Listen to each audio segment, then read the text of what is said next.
அடியேனே என்ன செஞ்சிருக்கிறார், கத்தர் முதலாவது முன்குறித்திருக்கிறார். அதுக்கடுத்து இந்த ஊழியத்தில் இருக்கிற பெலிக்சனை மற்றும் அப்பாவுக்காக நான் கத்தரை சோஸ்தரிக்கிறேன். ஆண்டவர் ஏதோ ஒரு காரியத்துக்காக என்ன செஞ்சிருக்க இந்த நாளை முன்குறித்திருக்கிறார். அல்லேலூயா, அல்லேலூயா. நம்ம அப்படி எல்லாரும் கண்களை மூடி தேவ சமூகத்தில் நம்ம காத்திருந்து, ஆண்டவரே நீர் என்ன காரியங்களை கற்றுக் கொடுக்க விரும்புகிறீரோ அதை எங்களுக்கு நீங்கள் கற்றுக் கொடுங்கப்பான்னு சொல்லுங்கள்.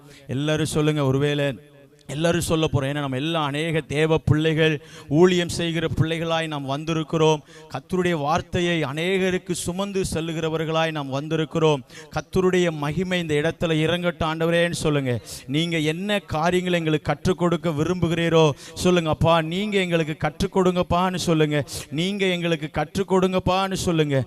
நீங்கள் எங்கள் மத்தியில் வந்து இறங்குங்க ஆண்டவரேன்னு சொல்லுங்கள். நீங்கள் எங்கள் மத்தியில் வந்து இறங்குங்கப்பான்னு சொல்லுங்கள். உடைய கரத்துக்குள்ளே எங்களை அர்ப்பணிக்கிறோம் ஆண்டவரேன்னு சொல்லுங்க. நீங்க என்னோடு பேசுங்க ஆண்டவரேன்னு சொல்லுங்க. இருதயத்தை நான் அர்ப்பணிக்கிற ஆண்டவரே, இருதயத்தை அர்ப்பணிக்கிற ஆண்டவரே சொல்லுங்க. கர்த்தருடைய வார்த்தை சொல்லுங்க இருபுற கருக்குள்ள பட்டயமாய் இருக்கிறது சொல்லுங்க. இந்த காலத்துக்கு ஏற்றபடி கர்த்தருடைய மகிமை எங்களுக்கு வரட்டும் ஆண்டவரே. எங்க இருதயங்களெல்லாம் பக்குவப்படுத்துங்க ஆண்டவரே சொல்லுங்க. சொல்லுங்க என்னை வெறுமையாய் கொண்டு வந்து வெறுமையாய் இந்த இடத்தை விட்டு வெளியே பெயரக்கூடாதுப்பா சொல்லுங்க. உங்க வார்த்தை சொல்லுங்க. உங்க வார்த்தை ஆண்டவரே வெறுமையாய் திரும்பாதபடி கர்த்தருடைய பலமான வார்த்தை, கர்த்தருடைய பலமான வார்த்தை எங்களை பலப்படுத்தட்டும் ஆண்டவரே. எங்களை பலப்படுத்தட்டும் ஆண்டவரே. கர்த்தருடைய மகிமை பலமாய் இறங்குவதாக சுவாமி. பலமாய் இறங்கட்டும் ஆண்டவரே. நீங்க அப்படி இறங்க போகிறதற்காக நன்றி சொல்லுவோம். சொல்லுங்க. எங்க இருதயத்தை நீங்க ஆயத்தப்படுத்துங்கப்பான்னு சொல்லுங்க.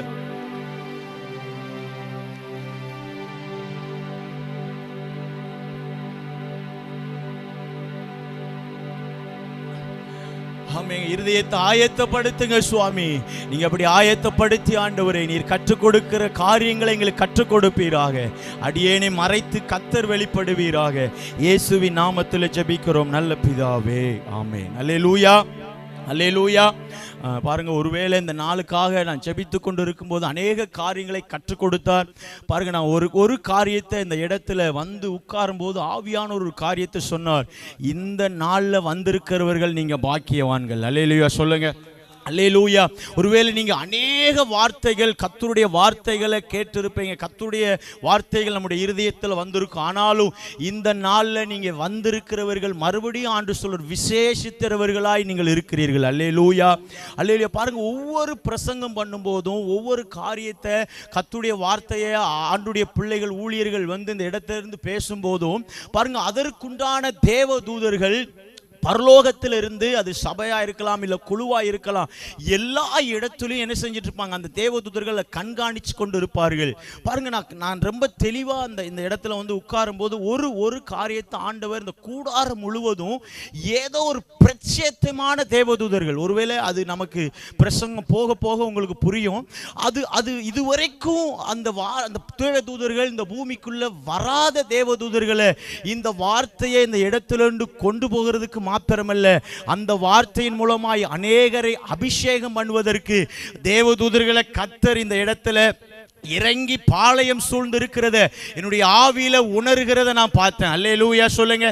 அல்லேலூயா. எப்பவுமே உங்க இருதயத்தை கொஞ்சம் நீங்க பக்குவப்படுத்தி இருந்தீங்க அப்படின்னா ஆண்டவர் உங்களை தொட போதுமானவராய் இருக்கிறார். அல்லேலூயா, அல்லேலூயா, அல்லேலூயா. ஏன்னா ஆண்டுடைய வார்த்தை நமக்கு எப்பவுமே ஒரு புதுசா ஒரு நபர் வந்து நம்மகிட்ட பிரசங்கம் பண்ணும்போது கொஞ்ச நேரம் அந்த மைண்டு நமக்கு டிஸ்டர்பன்ஸ் ஆகும். யார் எப்படி பேசுவார், இதெல்லாம் பலவிதமான குழப்பங்கள், மென்டலியா சைக்காலஜியா நமக்கு அப்படி தோணும். ஆனால் அதெல்லாவற்றையும் அறுத்து கர்த்தருடைய வார்த்தைக்கு நேராக நம்ம இருதயத்தை பக்குவப்படுத்த வேண்டும். அல்லேலூயா, அல்லேலூயா, அல்லேலூயா. பாருங்க, கொஞ்சம் நம்ம அப்போஸ்தலர் 2வது அதிகாரம், அப்போஸ்தலர் 2வது அதிகாரம் எல்லாரும் எடுத்துக்கொள்வோம். அப்போஸ்தலர் 2வது அதிகாரம் எடுத்துட்டீங்களா?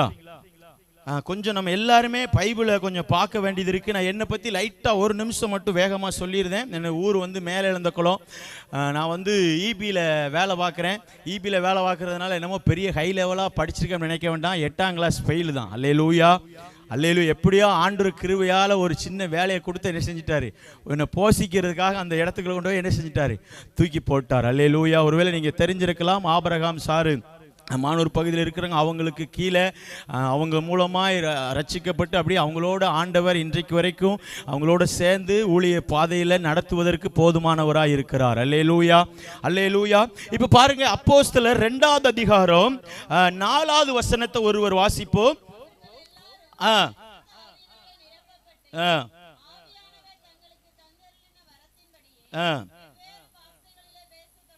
போதும். இங்க கவனிங்க, எல்லாமே நமக்கு கேட்ட வார்த்தைகள் தான். எந்த ஒரு வார்த்தையும் நம்ம புதுசாய் ஒரு விஷயத்தை நம்ம சொல்ல போவதில்லை.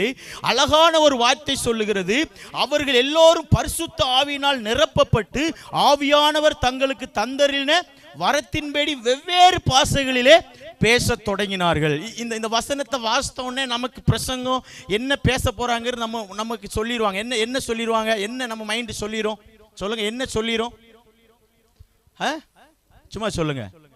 என்ன ஒரு வசனத்தை வாசித்த உடனே நமக்கு தெரிஞ்சிடும். அப்போ இவர் இந்த மேல் வீட்டு அனுபவத்தினுடைய அந்த ஒரு பிரசங்கம் தான் வந்து இந்த டாபிக் போக போகுது அப்படிங்கிற. ஏன்னா நமக்கு நிறைய வசனங்களை கேட்டதுனால அந்த வசனம் வர வர நமக்கு மைண்டும் அதை சொல்லி கொடுத்துட்டே இருக்கோம். இதை தான் பேச போகிறாங்களோ, இப்படி தான் சொல்ல போகிறாங்களே, நம்ம அதை தான் பேச போகிறோம். ஆனால் கொஞ்சம் வித்தியாசமான காரியங்களையும் பார்க்க போகிறோம். அல்லேலூயா.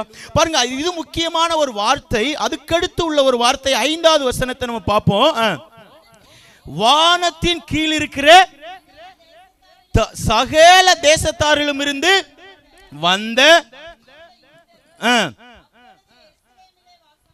போதும். இங்க கவனிங்க, உங்களுக்கு நல்ல தெரியும் இந்த சம்பவம் என்ன நடந்துச்சு அப்படின்னா, இந்த 2ஆவது அதிகாரம் அப்போஸ்தலர் பாருங்க, அப்போஸ்தலர்கள் 120க்கு மேற்பட்டவர்கள் மேல் வீட்டு அனுபவத்தில் இருக்கும்போது ஒரு அனுபவம் நடக்கிறது. நம்ம எல்லாம் அந்த வேதத்தை தியானிச்சிருப்போம். உங்களுக்கு தெரியும், அப்போ 10 நாள் காத்திருக்கும் போது ஆவியானவர் அவங்க மேல என்ன செய்யறாங்க, பலமாய் 10ஆவது நாள் இறங்கும் போது தான் இந்த சம்பவத்தினுடைய தொடக்கமாய் இந்த 4ஆவது வசனம் என்ன செய்கிறது, தொடங்குகிறது. அப்போ அப்படி தொடங்கும் போது அதில் ஒரு வார்த்தை சொல்லுகிறது, சகல பூமியில், அப்படித்தானே போட்டிருக்கு. என்ன போட்டிருக்கு அந்த 5ஆவது வசனம்?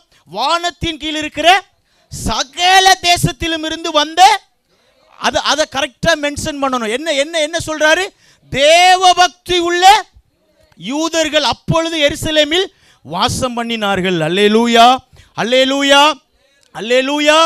பாருங்க, நான் ஒரு வார்த்தை சொல்றேன். இந்த பிரசங்கத்தை ஒரு கிட்டத்தட்ட ஒரு வார்த்தை வரும்போது நான் சொல்றேன், கிட்டத்தட்ட ஒரு 5-6 வருடத்துக்கு முன்பதாக, ஒரு 7 வருடத்துக்கு முன்பதாக ஒரு நாள் தேவ சமூகத்தில் காத்து அப்படி ஜெபம் பண்ணும்போது அந்த ஒரு காரியத்தை, ஒரு வித்தியாசமான ஒரு வார்த்தை எரேமியாவில் கொடுத்தார். நான் போகும்போது நான் உங்களுக்கு சொல்கிறேன் ஆண்டவருடைய வழிநடத்தலின்படி. அப்போ அப்படி கொடுக்கும்போது அதை சில இடங்களில் ஆண்டவர் இப்படி ஏதாவது ஒரு வாய்ப்பு கொடுத்தாருன்னா போகும்போதெல்லாம் ஆண்டவரை கேட்பேன், ஆண்டவரை எதை கொடுக்கணும், எதை பேசணும் அப்படின்னு சொல்லி. அப்படி கேட்கும் போதெல்லாம் பார்த்தீங்க அப்படின்னா கிட்டத்தட்ட ஒரு 7 வருஷமாக நீ இதை பற்றி எங்கேயுமே பேசக்கூடாது, நீ தேவ சமூகத்தில் உட்கார்ந்து என்ன செய்ய, காத்துக்கிட்டே இரு, அதுக்காக நீ தனிப்பட்ட ரீதியாக மட்டும் அந்த வசனத்துக்காக நீ ஜெபம் பண்ணு அப்படி சொல்லி கிட்டத்தட்ட இப்படி ஜெபம் பண்ணிட்டு. அப்போ இந்த வருஷம் எண்டு பிகினிங்கில் ஆரம்பத்தில் ஒரு நாள் ஜெபம் பண்ணிக்கிட்டு இருந்த ஆண்டவரே இந்த வருஷங்களுக்காக அப்படி ஜெபம் பண்ணும்போது அப்போ ஒரு காரியத்தை ஏசப்பா வந்து என்கிட்ட காண்பித்து கொடுத்தார். உங்களுக்கு எல்லாமே தெரியும், ஏசப்பாவுடைய வருகைக்குண்டான எல்லா ஆயத்தங்களும் எல்லா காரியங்களும் வேதத்தில் சொன்ன எல்லா காரியங்களும் நிறைவேறுகிறது. அப்போ ஒரு புது வித்தியாசமான ஒரு காரியத்தை என்னுடைய ஜெபரையில் சொன்னார். என்ன அப்படின்னா, பிசாசானவன் பிதாவின் இடத்துல போய் அவருடைய நேரடியாக அவரிடத்துல நின்று சொல்றாரா, சீக்கிரமா அவங்க வருகை இந்த பூமிக்கு வரட்டும், சீக்கிரமா அவங்க பூமிக்கு இந்த வருகை வரட்டும் சொல்லி அவர்கிட்ட போய் முறையிட்டு கொண்டே இருக்கிறானாம். ஏன் முறையிட்டு கொண்டு இருக்கிறானா, அவனுக்கு நல்லா தெரியும் அந்த கிறிஸ்துனுடைய ஆட்சியை அந்த பூமிக்குள்ள கொண்டு வரணும் அப்படின்னா இயேசுனுடைய அந்த ரகசிய வருகைக்கு பின்பதாக தான் அவனுடைய ஆட்சி இந்த பூமிக்கு என்ன செய்ய முடியும், வர முடியும். இது நமக்கு தெரிஞ்ச சத்தியம். அப்போ ஆண்டுடைய வார்த்தையை மீறி அவன் ஒரு விஷயத்தை என்ன செய்ய முடியாது, இந்த பூமிக்குள்ள கொண்டு வர முடியாது. அதனால அது எனக்கு ஒரு வித்தியாசமா சொன்னாரு. அதை சொல்லும் போதே ஒரு பரியாசமா பிதாட்ட போய் சொல்றானா, நீங்க சீக்கிரம் வந்துருங்கப்பா, ஒரு சிரிச்சுக்கிட்டு ஏளனமாய் நக்கலாய். அப்போ ஆவியானவர் ஏன், நான் ஆண்டவரை கேட்க, ஏன் ஆண்டவரே இவ்வளவு பரியாசமாய் உங்க முன்னாடி வந்து நின்று சொல்றான் அப்படின்னு சொல்லும் போதுதான் ஆவியானவர் சொன்னார், அவன் என்ன தைரியத்தில் வந்து என்கிட்ட சொல்றான் அப்படின்னா, சபை ஏன் பக்கத்தில் இருக்கு, வாலிபர்கள் என் கையில் இருக்கிறார்கள், தேசம் என் கையில் இருக்கிறது. கிறிஸ்தவ தேசம் சொல்லி எந்தெந்த தேசமெல்லாம் சொல்லி கொண்டிருக்கிறதோ எல்லாமே என்னுடைய கையில் இருக்கிறது. இப்போ என்னுடைய வருகை வந்தா கிட்டத்தட்ட 800 கோடியில ஒரு 100 கோடி கூட அவருடைய வருகைக்கு வரமாட்டாங்க. ஏன்னா முழுக்க முழுக்க என்னுடைய கட்டுப்பாட்டுகள் இருக்குங்கிற அந்த தைரியத்தோட என்ன செய்யறான், அப்படி என்கிட்ட பேசுறான் அப்படிங்கிற இது இந்த ஜெபத்தில் அப்படியே போராடிக்கிட்டே இருக்கு. அப்ப இதுக்கு என்ன செய்யணும் ஆண்டவரே அப்படின்னு சொல்லும் போதுதான் உன்னை கிட்டத்தட்ட 7 வருடங்களா உனக்கு ஒரு காரியத்தை கொடுத்து கர்த்தருடைய வார்த்தையை கொடுத்து நீ ஜெபம் பண்ணிக்கிட்டு இருந்தல, அந்த வசனத்தை இந்த வருஷத்துல நீ போகிற இடங்களை நான் சொல்லுகிற இடத்துல நீ அதை சொல்லுன்னு சொன்னார். அல்லேலூயா, அல்லேலூயா. அதன்படி பார்த்தீங்கன்னா 2 இடத்துல ஒரு சின்ன பிள்ளை கேம்ப்லையும் ஒரு வாலிப ஆண்கள் கேம்ப்லையும் அதை பேச வைத்திருக்கிறார். அடுத்ததாக இந்த இடத்துல ஆண்டவர் அந்த வார்த்தையை சொல்வதற்கு ஆண்டவர் அனுமதித்திருக்கிறார். அல்லேலூயா, அல்லேலூயா, அல்லேலூயா. ஒருவேளை பாருங்க, இதுல ஒரு அழகான ஒரு வார்த்தை, வானத்தின் கீழ் இருக்கிற சகல தேசத்திலும் வந்த தேவபக்தி உள்ள யூதர்கள். பாருங்க, இதுல உங்களுக்கு நல்ல தெரியும், அந்த ஒரு அனுபவத்தோட அவங்க கடக்கும் போது இந்த யூதர்கள் என்ன செய்யறாங்க, இப்ப அந்த மேல் வீட்டு அனுபவத்தில் நடக்கும் போது அங்க இருக்கிறார்கள். அப்ப 6வது வசனத்தை வாசிங்க. உண்டான போது கூடி வந்து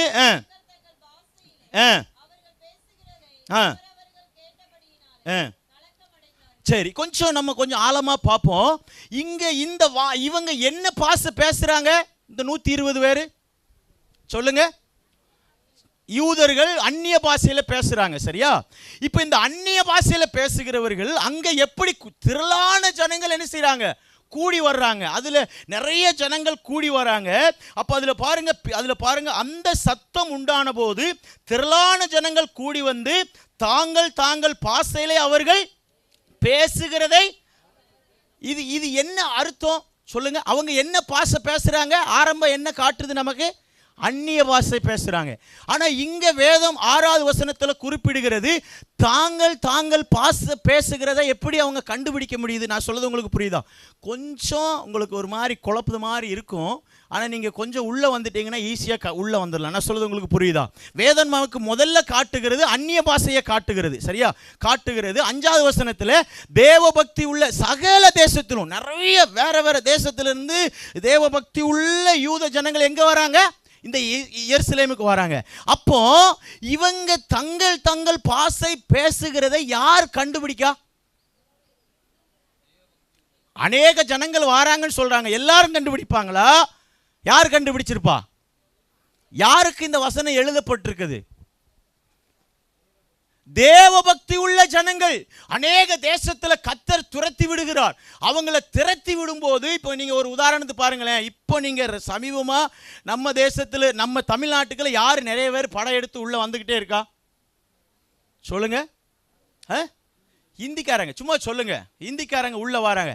அவங்களுக்கு வந்த உடனே இந்த பாஷையை கண்டுபிடிச்சிருவாங்களா? கண்டுபிடிக்க முடியாது. என்ன செய்யணும்? இங்க இருந்து நம்ம என்ன பேசுறது இதெல்லாம் பேசி இவங்க என்ன செஞ்சிருவாங்க, கண்டுபிடிச்சிருவாங்க. இப்போ அவங்களுடைய பண்டிகை காலத்துக்கு இப்போ அவங்க ஊருக்கு போறாங்க, சரியா? எங்க போறாங்க? ஒரிசா, ஜார்க்கண்டுக்கு. அங்க போகும்போது அங்க ஒரு தமிழ்காரர் தமிழ்ல பேசும்போது இந்த இந்திக்காரங்களுக்கு புரியுமா புரியாதா? சொல்ல மாட்டேங்கீங்களே. ஒரு உதாரணத்தை சொல்றேன், அப்படித்தானே? அப்ப இவங்க பாஷை பேசுகிறது என்ன பாஷை?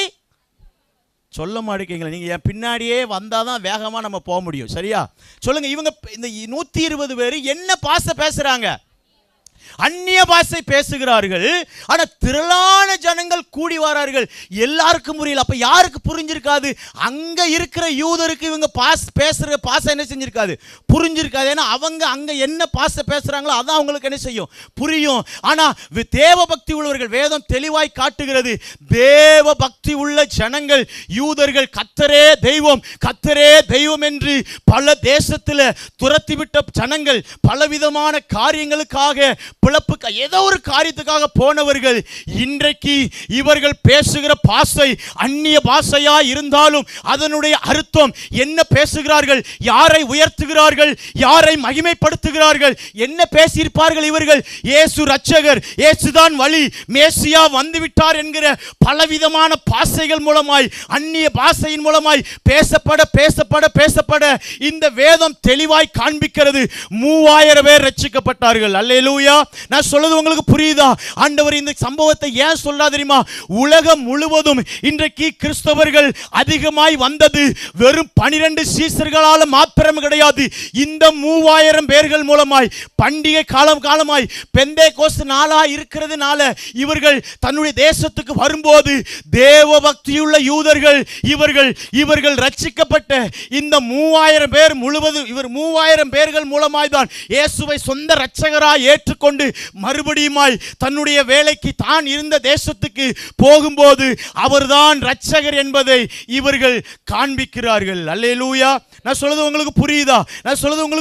இவர்கள் மூலமாய் தான் உலகம் முழுவதும் கிறிஸ்து என்கிற நாமத்தை இன்றைக்கு பிரஸ்தாபப்பட்டு கொண்டிருக்கிறது. அல்லேலூயா. ஒரு சின்ன வரலாறுக்காக சொல்லுகிறேன். அல்லேலூயா. அப்ப இப்படித்தான் இந்த காரியங்கள் நிறைவேற்றப்படுகிறது. அல்லேலூயா, அல்லேலூயா. பாருங்க, அப்ப இதெல்லாம் நடக்கிறது. இப்ப ஒரு காரியத்தை நாம் பார்க்க போகிறோம். இந்த சம்பவத்தை எந்த தீர்க்கதரிசியின் மூலமாய் கர்த்தர் வெளிப்படுத்தி இருக்கிறார் என்பதை நாம் வேகமாய் பார்க்க போகிறோம். எரேமியா 16வது அதிகாரம் வேகமா எடுத்துக்கொள்ளுங்கள். எரேமியா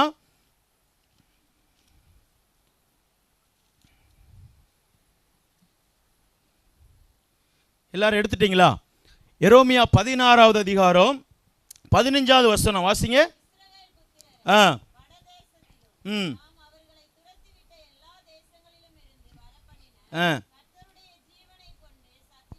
போதும். இங்க பாருங்க, இதுல அழகா இந்த எரேமியா தீர்க்கதரிசி தெளிவான ஒரு வார்த்தை சொல்லுகிறார். நான் துரத்திவிட்ட எல்லா வட தேசங்களிலும் இன்னும் எங்கெங்கெல்லாம் துரத்தி விடப்பட்டனோ அந்த ஜனங்களை மறுபடியும் இஸ்ரவேல் தேசத்துக்குள்ள கொண்டு வருவேன். கொண்டு வரும்போது அங்க ஒன்று நடக்கிறது. கர்த்தர் பேரில் சத்தியம் பண்ணுவார்கள். சத்தியம் என்றால் என்ன தெரியுமா? ஒரு உடன்படிக்கைக்கு உண்டான ஒரு வார்த்தை. அப்ப நமக்கு ஒன்று நல்ல தெரிகிறது. இந்த 3000 யூதர்களும் தேவபக்தி நிறைந்தவர்களும் முன்கூட்டியே பரலோகத்தின் தேவனால இந்த எரேமியா தீர்க்கதரிசியின் மூலமாய் திட்டமும் தெளிவுமாய் சொல்லப்பட்டு இந்த காரியம் இந்த பூமியில நிறைவேற்றுகிறது. அல்லேலூயா. இதுவரைக்கும் புரிஞ்சவங்க எனக்கு ஒரு அல்லேலூயா சொல்லுங்களேன். எனக்கு இந்த சத்தியம் புரியுதுன்னு சொல்றவங்க ஒரு அல்லேலூயா சொல்லுங்க. அல்லேலூயா, அல்லேலூயா. இப்ப பாருங்க, இப்போ இது எல்லாம் நமக்கு தெரிஞ்ச ஒரு விஷயம். இன்னும் ஒரு விஷயத்தை இந்த எரேமியா மூலமா என்ன சொல்லுகிறார்? இப்போ நமக்கு தெரிஞ்ச காரியங்கள் எல்லாம் தெரியும். அப்போஸ்தலர் நடவடிக்கையில ஆண்டவர் செஞ்ச காரியங்கள் எல்லாம் தெரியும். அப்ப இதுக்கு ஒரு சின்ன கீவேர்டை இந்த எரேமியா மூலமாய் ஒரு வார்த்தையை, அழகான ஒரு வார்த்தை சொல்லுகிறார். பாருங்க, எரேமியா 16 வாசிங்க.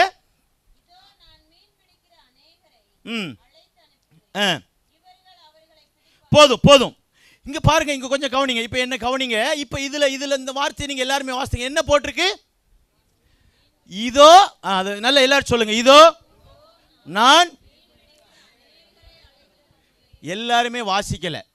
நான் உண்மையிலே பார்த்தீங்க அப்படின்னா எந்த பைபிள் காலேஜுக்கு போனதே கிடையாது. முழுக்க எனக்கு மேலானந்த குளம் உங்களுக்கு தெரியும். பெரிய சிஎஸ்ஐ சர்ச்சு, கிட்டத்தட்ட ஒரு 500 குடும்பம் இருக்காங்க. அப்போ பார்த்தீங்கன்னா அந்த ஊழியத்துக்குள்ளே உள்ள என்றானதே பார்த்தீங்க அப்படின்னா அந்த சின்ன பிள்ளைங்க ஊழியத்துக்குள்ளே தான் அப்படியே வந்திருக்கு. முதல்ல அந்த கிளாஸ் கழுவுது அப்படியே போய் ஏசப்பா வந்து இந்த சின்ன பிள்ளைகள்கிட்ட என்ன செஞ்சிட்டாரு? அதிகமாக என்ன செஞ்சிட்டார் அப்படின்னா உருவாக்கிட்டார். அல்லேலூயா. அதனால அந்த வெக்கம், கூச்சம், மானம், சூடு, சொரணம் எதுவுமே என்ன செஞ்சேன்னா நல்ல தெரியும். சின்ன பிள்ளைகள்கிட்ட அவங்களுக்கு ஏற்றபடி நம்ம பேசலைன்னா அவங்க நம்மளை என்ன செய்ய மாட்டாங்க? கவனிக்க மாட்டாங்க. அதனால எனக்கு பயம். என் கூட வந்திருக்க சொன்ன எல்லாரும் பாஸ்டர், ஊழியக்காரங்க, அவங்களுக்கு முன்னாடி எப்படி பேச அப்படின்னு சொல்லி அவர்கிட்ட பின்னாடி, ஏன்னா ஒரு விதமான அந்த கலக்கம், கொஞ்ச நேரத்தில் ஒரு தெவக்கம், அப்படி ஒரு மாதிரி என்ன செய்யுது, ஒரு சின்ன ஸ்ட்ரகிள் ஆகுது. ஆனாலும் கர்த்தர் என்ன செஞ்சிருக்கிறார்? கொண்டு வந்திருக்கிறார். அல்லேலூயா, அல்லேலூயா. அப்போ பாருங்க, இந்த எரேமியா சொல்லுகிறார், இதோ நான் மீன் பிடிக்கிற அநேகரை அழைத்து அனுப்புவேன். நீங்க நல்ல கவனிங்க. இப்போ இதில் ஆண்டவர் இந்த அப்போஸ்தலர்கள், இந்த 12 சீசர்களுக்கு அவர்களை இந்த பூமியில அவர்கள் மூலமாய் நிறைவேற்றக்கூடிய காரியங்களை அவர்கள் மூலமாய் இந்த பூமியில பிரஸ்தாபப்படுத்துவதற்காக எரேமியா தீர்க்கதரிசியின் மூலமாய் அழகான ஒரு வார்த்தை சொல்லுகிறார். இயேசுனுடைய சீடர்கள் அப்படின்னு சொல்லல, இன்னும் பல காரியத்தில் சொல்ல அவர் ஒரு தீர்க்க தரிசனத்தை சொல்லுகிறார். என்ன சொல்லுகிறார்? நான் வந்து அநேகரை மீன் பிடிக்கிற அநேகரை அழைத்து அனுப்புவேன். பாருங்க, இதனுடைய ரகசியம் உங்களுக்கு புரியும் நினைக்கிறேன். இயேசு கூட இருந்த அநேக சீசர்கள் 12 பேர்ல மெஜாரிட்டி எந்த தொழில் செய்கிறவங்க? சொல்ல மாட்டேங்கிங்களே, சொல்ல மாட்டேங்க. இந்த சைடு கொஞ்சம் சொல்லவே மாட்டேங்க. அல்லேலூயா. அதான் சொல்லிட்டேன், நீங்கள் முடித்த உடனே எப்படி வேணாலும் நினச்சிக்கணும், உங்களை பார்க்கவே மாட்டேன், வேகமாக ஓடிடுவேன். அல்லேலூயா. நீங்கள் பின்னாடியே சொல்லலை அப்படின்னா உங்களை விட போகிறதும் கிடையாது. அல்லேலூயா.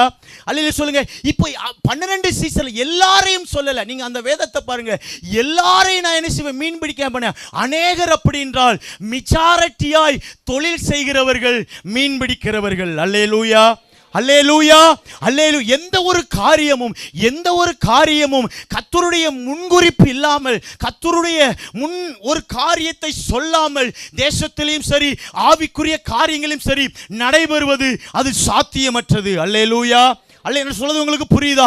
அப்ப தெளிவாய் சொல்லுகிறது இந்த எரேமியா மூலமாய், நான் அநேகரை மீன்பிடிக்கிற அநேகரை அழைத்து அனுப்புவேன், இவர்கள் அவர்களை பிடிப்பார்கள். இவர்கள் மீன்பிடிக்கிற மனிதர்கள், இவர்கள் கிறிஸ்துவுக்கும் கர்த்தருக்கும் சம்பந்தம் இல்லாததை போல தெரியும். இவர்கள்னா யாரு தெரியுமா?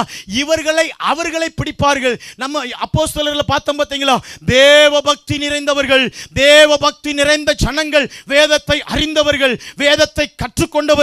அவர்களுக்கு குறிப்பிட்ட காரியமே தேவ பக்தி நிறைந்த வேத யூதர்கள் சொல்றாங்க. அப்போ வேதத்தை அவங்களை எந்த விஷயத்திலே ஒரு சின்ன வசனத்தை பிரட்டினாலும் அவங்கள்ட்ட என்ன செய்ய முடியாது, சொல்ல மாட்டேங்களே. உண்மைதானே, தப்பிக்க முடியாது. ஆனா இவங்க இந்த யூதர்களை, தேவபக்தி உள்ளவர்களை யார் பிடிப்பாங்க? சொல்ல மாட்டேங்களே. மீன் பிடிக்கிறவர்கள், அவர்களை வேதம் காட்டுகிறது, தேவ பக்தி நிறைந்தவர்களாய் வேதம் காட்டுகிறது. அவர்களை பிடிப்பதற்கு இவர் தேர்ந்தெடுக்கிற ஒரு மனிதர்கள் யாரு? சொல்ல மாட்டீங்களா? யாரு? மீன் பிடிக்கிற மனிதர்கள். இவர்களுக்கு பார்த்ததெல்லாம் கடல். இவர்கள் எல்லா காரியமும் இருள். எங்க பார்த்தாலும் சுற்றிலும் இருளான ஒரு காரியம். சில நேரங்களில் சந்தோஷமாய் அந்த இருளிலிருந்து கடல் கரைக்கு வரும்போது சந்தோஷமாய் வருவார்கள். சில நேரங்களில் துக்கத்தோடு வருவார்கள். இவருக்கும் கர்த்தருக்கும் எந்த ஒரு தொடர்பும் இல்லாதவர்களை கொண்டு கர்த்தர் பிடிக்கிறான்னு சொல்றார். அப்போ ஒன்று நமக்கு தெரிகிறது, அவர்கள் மீன் பிடிக்கிறவர்களா இருந்தாலும் சரி, இல்ல சாதாரண ஒரு வேலை செய்கிறவர்களா இருந்தாலும் சரி, கர்த்தருடைய அபிஷேகம், மீன் பிடிக்கிற அபிஷேகம் என்கிற ஒரு அபிஷேகம் அவர்கள் மேல இறங்கும் போது எப்பேற்பட்ட தேவபக்தி நிறைந்தவர்களையும் ரட்சிப்புக்குள்ள நடத்துவதற்கு போதுமானதாக இருக்கிறது. அல்லேலூயா. சொல்ல மாட்டீங்களே. அல்லேலூயா. நான் சொல்றது உங்களுக்கு புரியுதா? இந்த கூட்டத்துக்கு வந்திருக்கிறவர்கள் ஒருவேளை நமக்கு அறிவு இல்லாததை போல இருக்கலாம். ஆனா அவருடைய அபிஷேகம் நம்ம மேல வந்து இறங்கும் போது எப்பேற்பட்ட தேவ பக்தி நிறைந்தவர்களையும் நம்ம இந்த கிறிஸ்துவுக்குள்ள ரட்சிப்புக்குள்ள நடத்த போதுமானவராய் இருக்கிறார். அல்லேலூயா. அல்லேலூயா. அல்லேலூயா. அப்போ ஒரு காரியம் நமக்கு புரிகிறது, ஒரு காரியத்தை செய்யணும் அப்படின்னா அபிஷேகம் இல்லாமல் அந்த காரியம் நமக்கு என்ன செய்யாது, செயல்பட முடியாது. அல்லேலூயா. இதே சீசர்களை லூக்கா 10 எடுக்க வேண்டாம், என்ன கவனிங்க. எடுக்கும்போது அவங்களுடைய ஊழியத்தினுடைய காரியம் தெளிவாய் காண்பிக்கிறது. 70 பேரை 2 நபராய் பிரித்து அனுப்பும்போது அவர்கள் வந்து சாதாரணமா இயேசுட்ட சொல்றாங்க, எங்க மூலமா பிசாசு ஓடுது, பேய் ஓடுதுன்னு சொல்லி வெளித்தோற்றமான காரியத்தை சும்மா இப்ப இன்னைக்கு தேசத்துக்குள்ள நடக்கிற ஊழியர்களை போல, ஊழியத்தின் வழிகாட்டின்படி இன்றைக்கு நடக்கிறதை போல அந்த சீசர்கள் அன்றைக்கும் அவர்கள் இந்த அபிஷேகம் பெறுவதற்கு முன்பதாக அப்படி ஊழியம் செய்தார்கள். அல்லேலூயா. அப்ப ஒரு மாற்றம் உண்டாகிறது. மேல் வீட்டு அறையில வரும்போது அவர்கள் எரேமியா 16:16 சொன்னதை போல இந்த மீன் பிடிக்கிறவர்களை நான் அழைத்து அனுப்புவேன், இவர்கள் அவர்களை பிடிப்பார்கள். பக்தி நிறைந்த யூதர்கள் 3000 பேரை கர்த்தர் பிடித்தார். அல்லேலூயா. அல்லேலூயா. இன்றைக்கு தேசத்தில் அநேக பக்தி நிறைந்ததை போல சபைகள் பெருகிவிட்டது. ஆனா என்ன நடக்கல அப்படின்னா ரட்சிப்பு நடக்கல. அல்லேலூயா. நான் சொல்றது உண்மையா பொய்யா? எந்த சபையும் வந்து குறை சொல்வதுக்கு இல்லை. அப்ப சபைக்குள்ள அந்த ரட்சிப்பு நடக்கல. ஆனா என்னது நடக்கு? பிரசங்கம் நடக்கு, எல்லா காரியம் நடக்கு. ஆனா ரட்சிப்பு இல்லாதபடி இன்றைக்கு சபை என்ன செய்து கொண்டிருக்கிறது, நடந்து கொண்டிருக்கிறது. வேகமாய் ஒரு 2 காரியங்கள் 3 காரியங்களை இந்த அபிஷேகத்தின் தாக்கம் இவர்களை எப்படி நடத்தினதுன்னு சொல்லி உங்களுக்கு ஒரு 2 காரியத்தை நான் வேகமாய் 3 காரியத்தை காண்பிப்பதற்கு நான் போதுமானவராய் இருக்கிறேன். பாருங்க, அப்போஸ்தலர், வேகமா எடுங்க, அப்போஸ்தலர் 5வது அதிகாரம். அப்போஸ்தலர் 5வது அதிகாரம். அப்போஸ்தலர் 5வது அதிகாரம் ஒரு நிமிஷம்.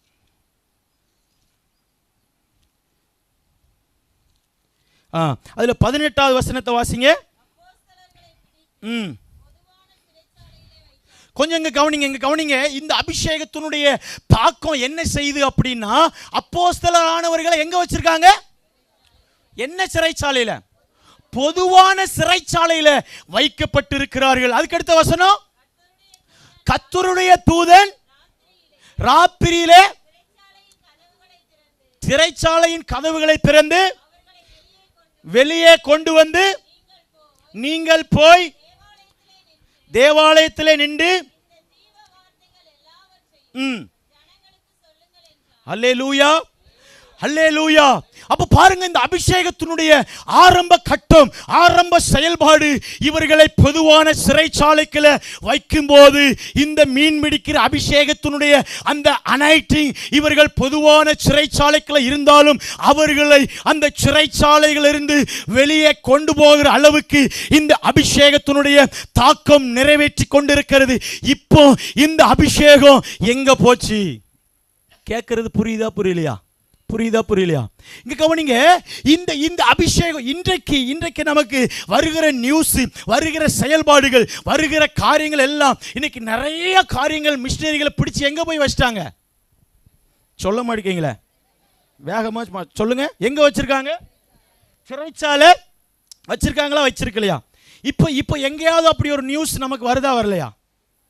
தூக்கி வெளியே சிறைச்சாலையில இருந்து வெளியே கொண்டு வந்துட்டாரா? தூக்கிட்டு வந்துட்டாரா? அப்படி ஏதாவது வந்துச்சா? தெரியல நமக்கு. அதிகாரியுடைய கண்கள், புரியுதா உங்களுக்கு? அதாவது நீங்க அந்த வசனத்தை நம்ம என்ன செய்யணும்? உள்வாங்கணும். அப்படி அப்போஸ்தலர் எல்லாரையும், ஒரு ஆளுன்னு போட்டிருக்கா, என்ன போட்டிருக்கு? எல்லாரையும் சிறைச்சாலையில இருந்து என்ன செஞ்சிட்டாரு? யார் தூக்கிட்டு வந்துட்டா? நீங்க அதை இமேஜினேஷன் பண்ணுங்களேன், நீங்க அதை கற்பனை பண்ணுங்க.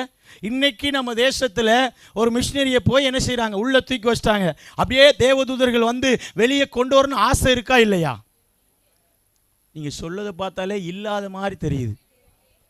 அல்லேலூயா. நம்ம அப்படியே பழகிட்டோம். அப்படியே ஒருத்தர் அப்படியே பின்பற்றி அவர்கள் ஜெபம் பண்ணினார்கள். யாரையாவது பிடிச்சிட்டாங்கன்னா வந்து அழுதுன்னு ஜெபம்னு, அதை தப்புன்னு சொல்லலை. நமக்குள்ள அந்த விசுவாசம் என்ன செய்ய மாட்டேங்குது? கரெக்ட் இல்லையா? அப்படி ஒரு ஆசை வருதா வரலையா? சொல்லுது. அப்படி நினைச்சு பாருங்களேன், அப்படி கற்பனை பண்ணுங்க, அப்படி யோசித்து பாருங்களேன். அப்படி நடந்தால் அந்த அதிகாரிகள்லாம் என்ன யோசிச்சிருப்பாங்க? நீங்கள் யோசித்து பாருங்க. அவர் அப்படியே தூக்கி கொண்டு வந்து வெளியே வந்து நிறுத்தும் போது அங்கே எப்படி திகில் உண்டாயிருக்கும் நீங்கள் யோசித்து பாருங்க. நான் சொல்லுது உங்களுக்கு புரியுதா புரியலையா? அல்லேலூயா. நீங்கள் எல்லாருமே கூட வாரீங்கன்னு சொல்லி நம்புகிறேன். அல்லேலூயா. பாருங்க, இது ஒரு அபிஷேகம். இதனுடைய தாக்கம் எப்படி கொண்டு போகிறது? வேகமாக என்ன செய்து கொண்டு போகிறது? இவர்களை சிறைச்சாலையிலிருந்து எங்கே கொண்டு போகுது? வெளியே என்ன செய்து தூக்கி கொண்டு போய் என்ன செய்து வெளியில கொண்டு போய் என்ன செய்து போடுகிறது. பல காரியங்கள் உங்களுக்கு தெரியாதவைகளே ஒன்றுமே இல்லை. பல காரியங்கள். ஒரு தடவை பவுலும் சீலாவும் என்ன செய்யறாங்க? சிறைச்சாலையில் என்ன செய்யறாங்க? தொழு மரத்தில் கெட்டும் போது என்ன செஞ்சிருக்கு? சொல்ல மாட்டேங்களே, சொல்லுங்க. என்ன செஞ்சாங்க? துதித்து பாடினார்கள். என்ன நடந்துச்சு? அதுதான் முக்கியம். அந்த சிறைச்சாலைகள் கட்டுகள் என்னென்ன செஞ்சிச்சு? அவங்களுக்கு மாத்திரமா, கூட இருந்த எல்லா கைதிக்குமா? நான் சொல்றது உங்களுக்கு புரியுதா? அதாவது இங்கே பாருங்களேன், ஒரு விஷயம் நடக்கணும்னா, இப்போ நான் ஈபியில் வேலை பார்க்கன்னு சொல்லியிருக்கேன், சிவகாசியில் வேலை பார்க்கேன். நான் வந்து மொத்தம் 3 செக்ஷன் அங்கே இருக்குது, நார்த்து, ஈஸ்ட்டு, வெஸ்ட்டுன்னு. அப்போ நான் நார்த்துலன்னு இருக்கிறாங்க வேலை பார்க்கேன். அந்த நார்த்தில் ஒரு டிரான்ஸ்பாரத்தில் திடீர்னு தீப்பிடிக்கி. நான் சொல்கிறது உங்களுக்கு புரியுதா? தீப்பிடிக்கும் போது இப்போ நான் அமர்த்த முடியுமா முடியாதா? சொல்ல மாட்டேங்களே. எதுக்கு இதே பெலிக்ஷனை வந்து அமர்த்த முடியுமா? ஏன் முடியாது? தெரியாதுங்கிறத விட அந்த அதிகாரம் அவருக்கு என்ன செய்யல? சொல்ல மாட்டேங்களே. ஒரு அதிகாரம் இருந்தா தான் என்ன செய்ய முடியும்? நான் யார்கிட்டயும் என்ன செய்ய வேண்டியதில்லை. எங்க மேல அதிகாரிட்ட கேட்கணுமா? சார் இப்படி ஒரு தீ பிடிச்சிட்டு இருக்கு, நாம அப்படி கேட்டோம்னு வச்சுக்கோங்களேன், என் மேல பேப்பரை போட்டு நேரம் மேல என்கொயரிக்கு வச்சிருவாங்க. நான் சொல்றது புரியுதா? நான் போய் மேலதிகாரிட்ட சார் இப்படி ஒரு டிரான்ஸ்பாரை தீப்பிடிச்சிட்டு நான் அமர்த்தணுமா வேண்டாமான்னு கேட்டோன்னு வச்சுக்கோங்களேன், அவர் ரெக்கார்டு பண்ணியிருப்பார். ஏன்னா நிறைய வேற பண்ணி அந்த ரெக்கார்டை வச்சு மறுநாள் என்ன செஞ்சிருவாங்க? பேப்பர் எழுதிடுவாங்க. என்ன எழுதிடுவாங்க? இவர் இந்த காரியத்தை என்னிடம் கேட்டார், அதனால இவ்வளவு இது என்ன செஞ்சுட்டு லாஸ் ஆயிட்டு, இதுக்கு உரிய பதில் கொடுக்கப்படும் சொல்லி பேப்பரை எழுதி கொடுத்து சீலை நறுக்குன்னு வச்சு காலையில் ஆஃபீஸுக்குள்ள வந்தோடனே கையில் கொடுத்துருவாங்க. இதுக்கு நான் என்ன பதில் சொல்ல முடியும்? அப்ப எனக்கு என்ன கொடுக்கப்பட்டிருக்கு? அந்த அந்த அந்த அந்த இதுல என்ன கொடுக்கப்பட்டிருக்கு? ஒரு தவறு நடக்கும்போது அதை நிறுத்துவதற்கு எனக்கு அதிகாரம் கொடுக்கப்பட்டிருக்கிறது. அல்லேலூயா. அப்போ ஒரு அபிஷேகம் பெறும்போது, அபிஷேகம் நடத்தும் போது, இன்றைக்கும் அநேக அபிஷேக கூட்டங்கள் கர்த்தர் நம்ம நடத்துகிறார். நான் அதை தப்பு சொல்லல. ஆனா அந்த அளவு ஒரு குறிப்பிட்ட அளவு. என்ன அளவு? நம்ம நிறைய காரியங்களை கேட்டதை போல என்னை இப்படி பாதுகாத்தார், பலவிதமான காரியங்கள் வருகிறது. அப்ப இந்த அபிஷேகம் இவர்களை எங்க கொண்டு வந்துச்சு? சொல்ல மாட்டேங்களே. நான் சொல்லுது இன்னும் புரியுதா புரியலையா? இந்த அபிஷேகம் இவங்க மேல விழுந்த உடனே, இந்த மேல் வீட்டு அனுபவம் இவர்கள் பெற்றுக்கொண்ட உடனே இவர்கள் ஊழியம் செய்கிறார்கள், ஊழியத்தில் போய் நடத்துகிறார்கள். இன்றைக்கு அரசாங்கம் இருக்கிறதே போல எல்லாம் ரோமருடைய கைகளில், அவர்களுடைய ஆதிக்கத்தின் கீழ் இந்த உலகத்தினுடைய அதிகாரம் அவர்களுடைய கையில், பிசாசனுடைய கையில் இருக்கிறதுனால அந்த அதிகாரத்தை வைத்து பொதுவான சிறைச்சாலையில் வைத்து பூட்டி விடுகிறார்கள். அப்போ இன்றைக்கும் அப்படி பூட்டுகிறார்கள். ஆனால் இன்றைக்கு அவர்களை கொண்டு வருவதற்கு தேவதூதர்களுக்கு கட்டளை இல்லாதபடி இருக்கிறது. நான் சொல்றது புரியுதா புரியலையா? சொல்லுது உங்களுக்கு புரியுதா? இன்னும் உங்களுக்கு அது ஒரு உதாரணம் சொல்றேன் பாருங்களேன். இப்போ ஒரு நம்ம ஊர்காட்டில் இருக்கிற அந்த டிரான்ஸ்பாரத்தை தான் எனக்கு அமர்த்துவதற்கு ஒரு அதிகாரம் கொடுக்கப்பட்டிருக்கு. அதே இது எஸ்எஸ் சொல்லுவாங்க. அது நமக்கு அந்த மெயின் இடத்துல கரண்ட் வரும் பார்த்தீங்களா, அந்த இடத்துல போய் நான் என்ன செய்ய முடியாது? அமர்த்த முடியாது. அதுல என்னிலும் அதிக கனமானவர்கள், அதிகாரிகள் அதில் இருக்கும்போது, ஒரு தவறு நடக்கும்போது அவர்கள் தான் அதை என்ன செய்ய முடியும்? சொல்ல மாட்டீங்களா? வேகமா வரணும், சொல்லுங்க சொல்லணும். அப்ப நமக்கு தெரிகிறது ஒரு அபிஷேகத்தினுடைய அளவு என்ன செய்கிறது? மாற்றப்படுகிறது. ஆதி அப்போஸ்தலர் காலத்தில் அந்த மேல் வீட்டு அனுபவம் அவர்கள் மேல விழப்படும் போது இந்த அபிஷேகம் இவர்களை தூக்கி கொண்டு வந்து வெளியே என்ன செய்கிறது? போடுகிறது. ஆனா இன்னைக்கு பெறுகிற அபிஷேகம் நம்மர்களை அவர்கள் இருந்து தற்காக்கிற அளவுக்கு தான் அந்த அளவீடு இருக்கிறது. கரெக்டா? கரெக்ட் இல்லையா? புரியாதவங்க ஒரு அல்லேலூயா சொல்லுங்க. அல்லேலூயா. சரி, புரியுது. அல்லேலூயா. அப்ப நமக்கு ஒரு எதுக்கு இவ்வளவு பிராக்டிக்கலா சொல்றேன் அப்படின்னா, நமக்கு ஒரு விஷயத்தை புரியணும். எவ்வளவு நமக்கு கிருபை இருந்தாலும், எவ்வளவு தாளந்து இருந்தாலும், அந்த அபிஷேகத்தினுடைய அளவுகோல் நம்ம மேல ஊற்றப்படவில்லை என்றால் பரலோகம் நம்மளை இயக்க முடியாது. அல்லேலூயா, அல்லேலூயா. நான் ஒரு காரியத்தை சொல்லுகிறேன். இன்றைக்கு நீங்க ஆயத்தமா இருந்தீர்கள் என்றால் இந்த அபிஷேகத்தினுடைய அளவை விட கர்த்தர் கொடுக்கிற வார்த்தை உங்க இருதயம் மாத்திரம். நான் சுவிசேஷகர், ஊழியர்கள் இப்படிப்பட்ட எல்லா காரியங்களையும் மறந்து கர்த்தருடைய அபிஷேகம் எனக்கு வேணும்னு சொல்லி உங்க இருதயம் ஆயத்தமா இருந்தால் நீங்கள் எதிர்பார்க்காத அபிஷேகத்தை கர்த்தர் செய்வதற்கு இந்த இடத்துல செய்வவனு வாக்கு கொடுத்திருக்கிறார். விசுவாசிக்கிறவர்கள் கரங்களை தட்டி என்ன பார்க்காதங்க. உங்களுக்கு முன்பதாக ஒரு சின்ன பையனாய் நின்று கொண்டு இருக்கலாம். ஆனா சின்ன பையனாய் இருந்தாலும் இந்த சின்ன பையனுக்குள்ள இருக்கிற இயேசு பெரியவர்.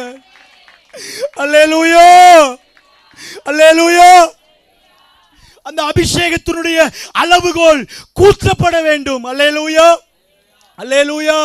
அப்படின்னா நமக்கு என்ன செய்யாது? பருப்பு வேகாது. நான் ஒரு விஷயத்தை சொல்றேன். எனக்கு இன்னைக்கும் என் பேரை இங்கிலீஷ்ல தவிர்த்து வேற எதையும் எனக்கு எழுத தெரியாது. ஒரு அல்லேலூயா சொல்லுங்க. நான் ஒரு விஷயத்தை சொல்லட்டா?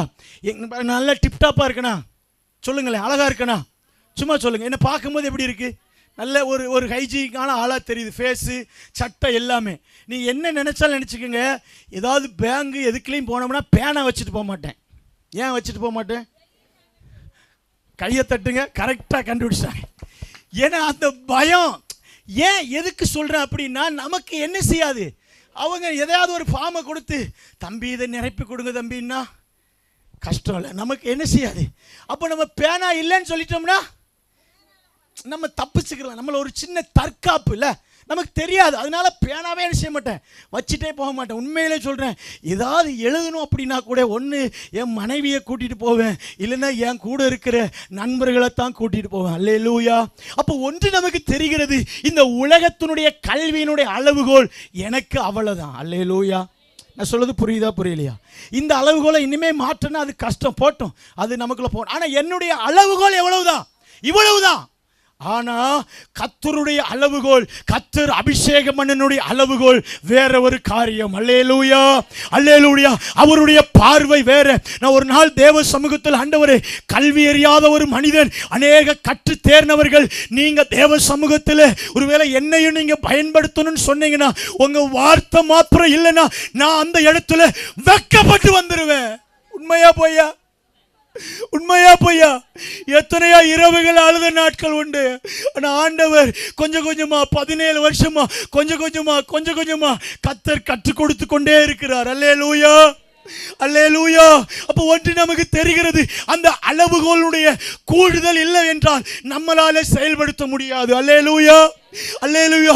இன்னைக்கு நீங்க சுவிசேஷகரா இருக்கலாம், இல்ல பாஸ்டரா இருக்கலாம். உங்களுடைய அளவுகளுடைய அளவு பரலோகம் கூட்டணும் சொல்லி நினைத்தால் மாத்திரமே பலத்த காரியத்தை செய்ய முடியும். காலையிலே சரி, கடந்த ஒரு மாதமாய் ஆண்டவர் வாக்கு கொடுத்தார், இன்றைக்கு இங்க வந்திருக்கிறவர்களுடைய அளவுகோலை நான் கூட்ட போறேன்னு சொல்லி விரும்புகிறவர்கள் கைகளை தட்டி யாரையும் பார்க்காதுங்க.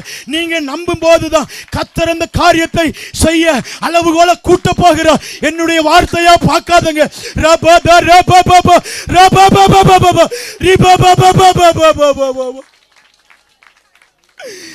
சொல்லுது புரியுதா? அந்த அளவுகளுடைய தாக்கம் கடுமையா இருக்கும். சொல்லுது புரியுதா? இன்னொரு காரியத்தை சொல்றேன். இதே அப்போஸ்தலர்கள் இயேசு கூட இருப்பதற்கு கூட பயந்து ஓடி நடுங்கினவர்கள். இவர்களை இன்னும் ஒரு வேதம் இந்த அபிஷேகம் நடத்தினதை காண்பிக்கிறேன். எபிரேயர் 16வது அதிகாரம் நினைக்கிறேன். அதுல ஒரு வார்த்தை வேகமா எனக்கு கொடுக்கப்பட்ட நேரம் வேகமாய் போகிறது.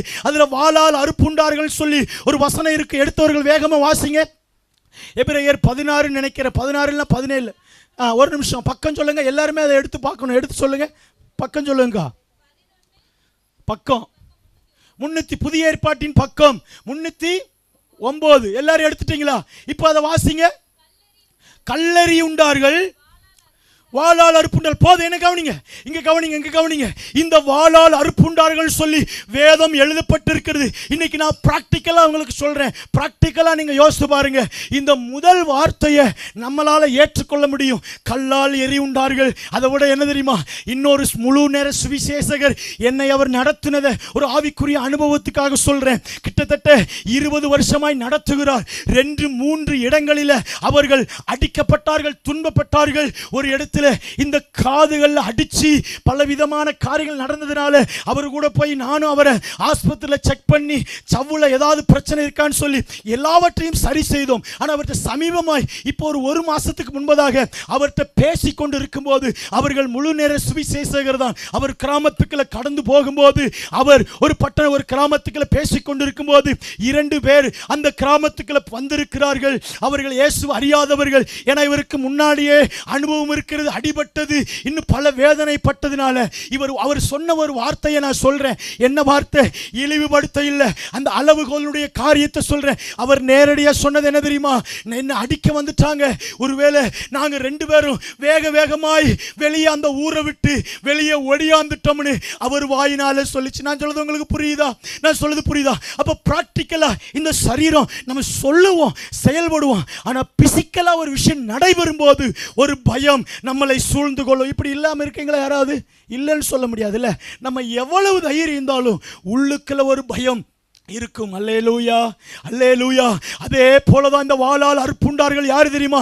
சீசர்கள் ஒருவர். இந்த சீசர்கள் 3.5 வருஷம் கூட இருந்து சாப்பாட்டு உண்ணு உறங்கி எல்லாம் இருந்தவர்கள் தான். ஆனா ஏசப்பா கூட, கவனிங்க, என்ன கவனிங்க, ஏசப்பா கூட இருந்தவனு கூட சொல்வதற்கு தைரியமற்றவர்களா இருந்தார்கள். அல்லேலூயா. இருந்தார்களா இல்லையா? அதுல ஒருபடி பேதுரு என்ன செய்ய ஆரம்பிச்சிட்டான்? மறுதலிக்கிறங்கிற வார்த்தையை தூர விடுங்க. என்ன செய்ய ஆரம்பிச்சிட்டான்? சபிக்கவும். எல்லாரும் சேர்ந்து சொல்லுங்க. சத்தியம் பண்ணவும் தொடங்கிவிட்டான். அல்லேலூயா. இன்றைக்கு நான் சொல்லுகிறேன், அநேக தேவ பிள்ளைகள் நம்ம ஊழியம் செய்யும் போது, சூழ்நிலைகள் மாறும்போது, இந்த பேதுருவை போல சில நேரங்களில் சபிக்கவும் சத்தியம் பண்ணுகிற ஒரு அனுபவத்தோடு தான் இருந்திருப்பீங்கன்னு சொல்லி நான் நம்புறேன். அல்லேலூயா. அப்படி உறுதியா இருந்துட்டீங்களா? இருந்தீங்கன்னா எனக்கு ரொம்ப சந்தோஷம். மேக்சிமம் நம்மளால அப்படி என்ன செய்ய முடியாது, இருப்பது கடினம். அப்போ ஒன்று நமக்கு தெரிகிறது, அந்த அளவுகோல். இந்த காரியம் வேதத்தில் குறிப்பிடலனாலும் இவர் யூதான் சொல்றாங்க. இவர் என்ன செஞ்சிருக்காரு தெரியுமா? அவருடைய பட்டணத்தில் ஊழியம் செய்யும் போது 2 தேவதூதர்கள் பிரச்சத்தமாய், கனவுல இல்ல, 2 தேவதூதர்கள் பிரச்சத்தமாய் அவர்கள் நடுவு மத்தியில் வந்து நின்று, இந்த வசனம் எழுதப்பட்டதனுடைய பின்னுடைய விளைவில் சொல்ற 2 தேவதூதர்கள் பிரச்சத்தமாய் அவர்கள் நேர வந்து நின்று, நாளைக்கு ஒன்ன பிடிச்சு தலைகீழ கட்டி, நல்லா சொல்லுங்க, தலைகீழ கட்டி சொல்லுங்க, சொல்லுங்க, தலைகீழ கட்டி உன்னை ரம்ப, ஏன்னா அதுல என்ன போட்டிருக்கு, வாளால் அற்புண்டார்கள் வேதம் நமக்கு காட்டுகிறது. அப்ப இவர்களை தலையில கட்டி வாளால் என்ன செஞ்சிருக்காங்க, அறுக்க போறாங்கன்னு 2 தேவதூதர்கள் சொப்பனத்துல இல்ல. தேவதூதர்கள் இன்றைக்கு சும்மா கனவுல பார்த்தேன், மேப்பில் பார்த்தேன், அந்த அனுபவத்தை தப்பு சொல்லல. ஆனா அதுக்கடுத்து ஒரு அனுபவம் இருக்கிறது. வருகிற பிரச்சனையை நேரடியாய் பேசுகிற ஒரு அனுபவம். வருகிற சிறைச்சாலையில் இருக்கும்போது அவர்களை கொண்டு வந்து வெளியே நிறுத்துவதற்கு ஒரு அனுபவம், ஒரு அபிஷேகம். நான் சொல்றது உங்களுக்கு புரியுதா? அப்ப இவர்கள், இந்த தேவதூதர்கள் அப்படி சொன்ன உடனே இந்த யூதா, இயேசுவோட கூட இருப்பதற்கு தைரியமற்ற யூதா, இயேசுவோடு பின்னாடி நடக்கிற யூதா, தைரியம் பயமிருந்த யூதா, அவன் சொல்லுகிறான், இன்றைக்கு பழைய யூதாவா இருந்தால், இயேசு கூட இருக்கும்போது இருந்த யூதானா, உடனே அதை தடுத்து நிறுத்துங்க, என்னால் அந்த அறுக்கிற கஷ்டத்தை என்னால் பார்க்க முடியாதுன்னு சொல்லி இருப்பான். ஆனா இவன் சொன்ன ஒரு வார்த்தை என்ன தெரியுமா? நான் கிறிஸ்துவுக்காக சாவதற்கு ஆயத்தமா இருக்கேன்னு சொன்ன உடனே அந்த தேவதூதர்கள் 2 பேரும் வேகமாய் பரலோகத்துக்கு எடுத்துக்கொள்ளப்பட்டார்கள். சொன்னபடி அவர்களை பிடித்து தலைகீழ கட்டி 2ஆய் வாளால் அந்த காட்சிகளை கண்ணை மூடி உங்க இருதயத்துக்கு கண்ணை மூடுங்கன்னா மூடிருங்க. நீங்க யோசித்து பாருங்க, வாளால் அறுக்கிற அந்த உணர்வை பாருங்க. இன்றைக்கு சத்துருவானவன் குடும்பத்தில் சின்ன சின்ன பிரச்சனைகளால வாளால் அறுக்கும் போதே இந்த இயேசுவை முறுமுறுக்க ஆரம்பிச்சிருந்தோம், இந்த இயேசுவை பல கேள்விகள் கேட்க ஆரம்பிச்சிருந்தோம். அந்த கட்டுகள் அறுக்கத்தக்கதாக சொல்லுங்க. அப்ப நீங்க அதை யோசித்து பாருங்க, இப்ப முழிச்சு பாருங்க.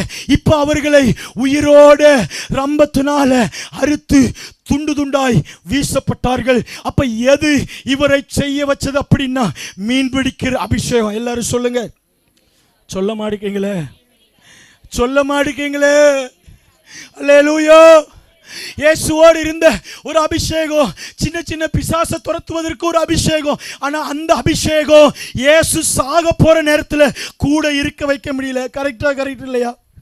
அப்ப அவர் இல்லாத போது அதை விட எக்ஸ்டெண்டா கொடுக்கும் போது, இன்றைக்கு என்ன அடிச்சு கொன்னாலும் பரவாயில்லன்னு சொல்லி வாளால் அறுத்தாலும் நிக்க வைக்கிற ஒரு அபிஷேகம். சொல்ல மாட்டீங்களே வேகமா. அல்லேலூயா. அந்த அபிஷேகத்தினுடைய ஒரு தன்மை வித்தியாசமானது. அல்லேலூயா. நீங்களும் நானும் எதிர்பார்க்க முடியாத ஒரு அபிஷேகம். அல்லேலூயா. இது நிறைய ஊழிய காரியங்கள்ல பிசிக்கலாய் நடந்த ஒரு காரியம். இன்னொரு அபிஷேகம். இந்த அபிஷேகத்தை காண்பித்துட்டு நம்ம அடுத்த பகுதிக்குள்ள நம்ம வேகமாய் போக போறோம். அப்போஸ்தலர் 14வது அதிகாரம். வேகமாய் எடுங்க. அப்போஸ்தலர் 14வது அதிகாரம்.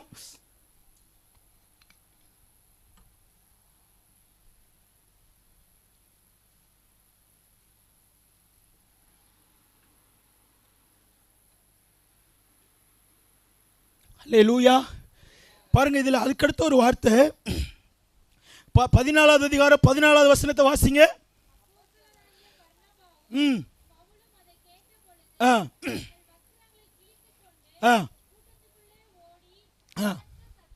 போதும். அந்த இப்ப என்ன கவனிங்க.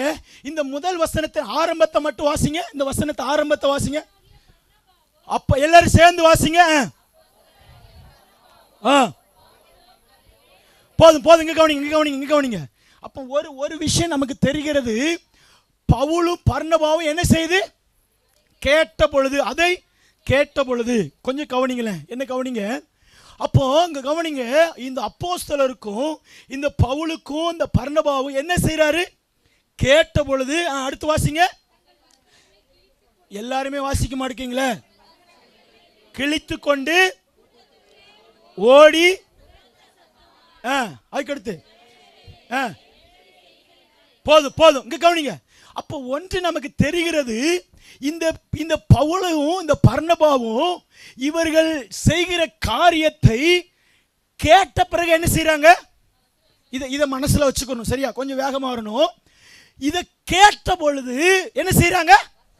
கிழிச்சிட்டு எங்க ஓடுறாங்க? ஓடி என்ன சொல்றாரு? நானும் ஒரு மனுஷனே அப்படின்னு சொல்றாரு. சரியா? இருக்கட்டும், கவனிச்சுக்கிறோம். அப்போ அதை மறுபடியும் உங்களுக்கு அழுத்தி சொல்றேன். கேட்ட பொழுது சொல்லுங்க, சொல்லுங்க, சொல்லுங்க, இன்னொரு தடவை சொல்லுங்க. கேட்ட பொழுது. அப்போ ஒரு விஷயம் நமக்கு சைக்காலஜா, மெண்டலியா, ஒருத்தங்க இந்த காதுல கேட்கணும்னா என்ன செய்யணும்? எதில் இருக்கிறவங்க பேசணும். கரெக்ட். என்ன செய்யணும்? நமக்கு ஆண்டவர் காதை கொடுத்துருக்கிறார், சரிதானா?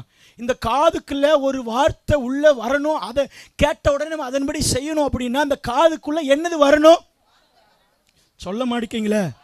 வார்த்தையினால எதிராக இருக்கிறவர்கள் நம்ம பக்கத்தில் இருந்து பேசணும், அப்படிதானே? கரெக்டா? கரெக்ட் இல்லையா? இதுதான் அறிவு, சயின்ஸ் இல்லை, அப்படிதானே? இப்போ இப்படி பக்கத்தில் இருந்து பேசினாதான் அவங்க என்ன வார்த்தை பேசுறாங்களோ அதுக்கு நம்ம என்ன செய்ய முடியும்? ரிப்ளை கொடுக்க முடியும், பதில் கொடுக்க முடியும். இதில் எதிலாவது மாற்றம் இருக்கா? யாருக்காவது அப்படி ஏதாவது இருக்கா? இப்போ அதுக்கு மேலே உள்ள வசனத்தை வாசிங்க வேகமாய். அல்லாமலும் பட்டணத்துக்கு முன்னே இருக்கிற கோவில்களிலும்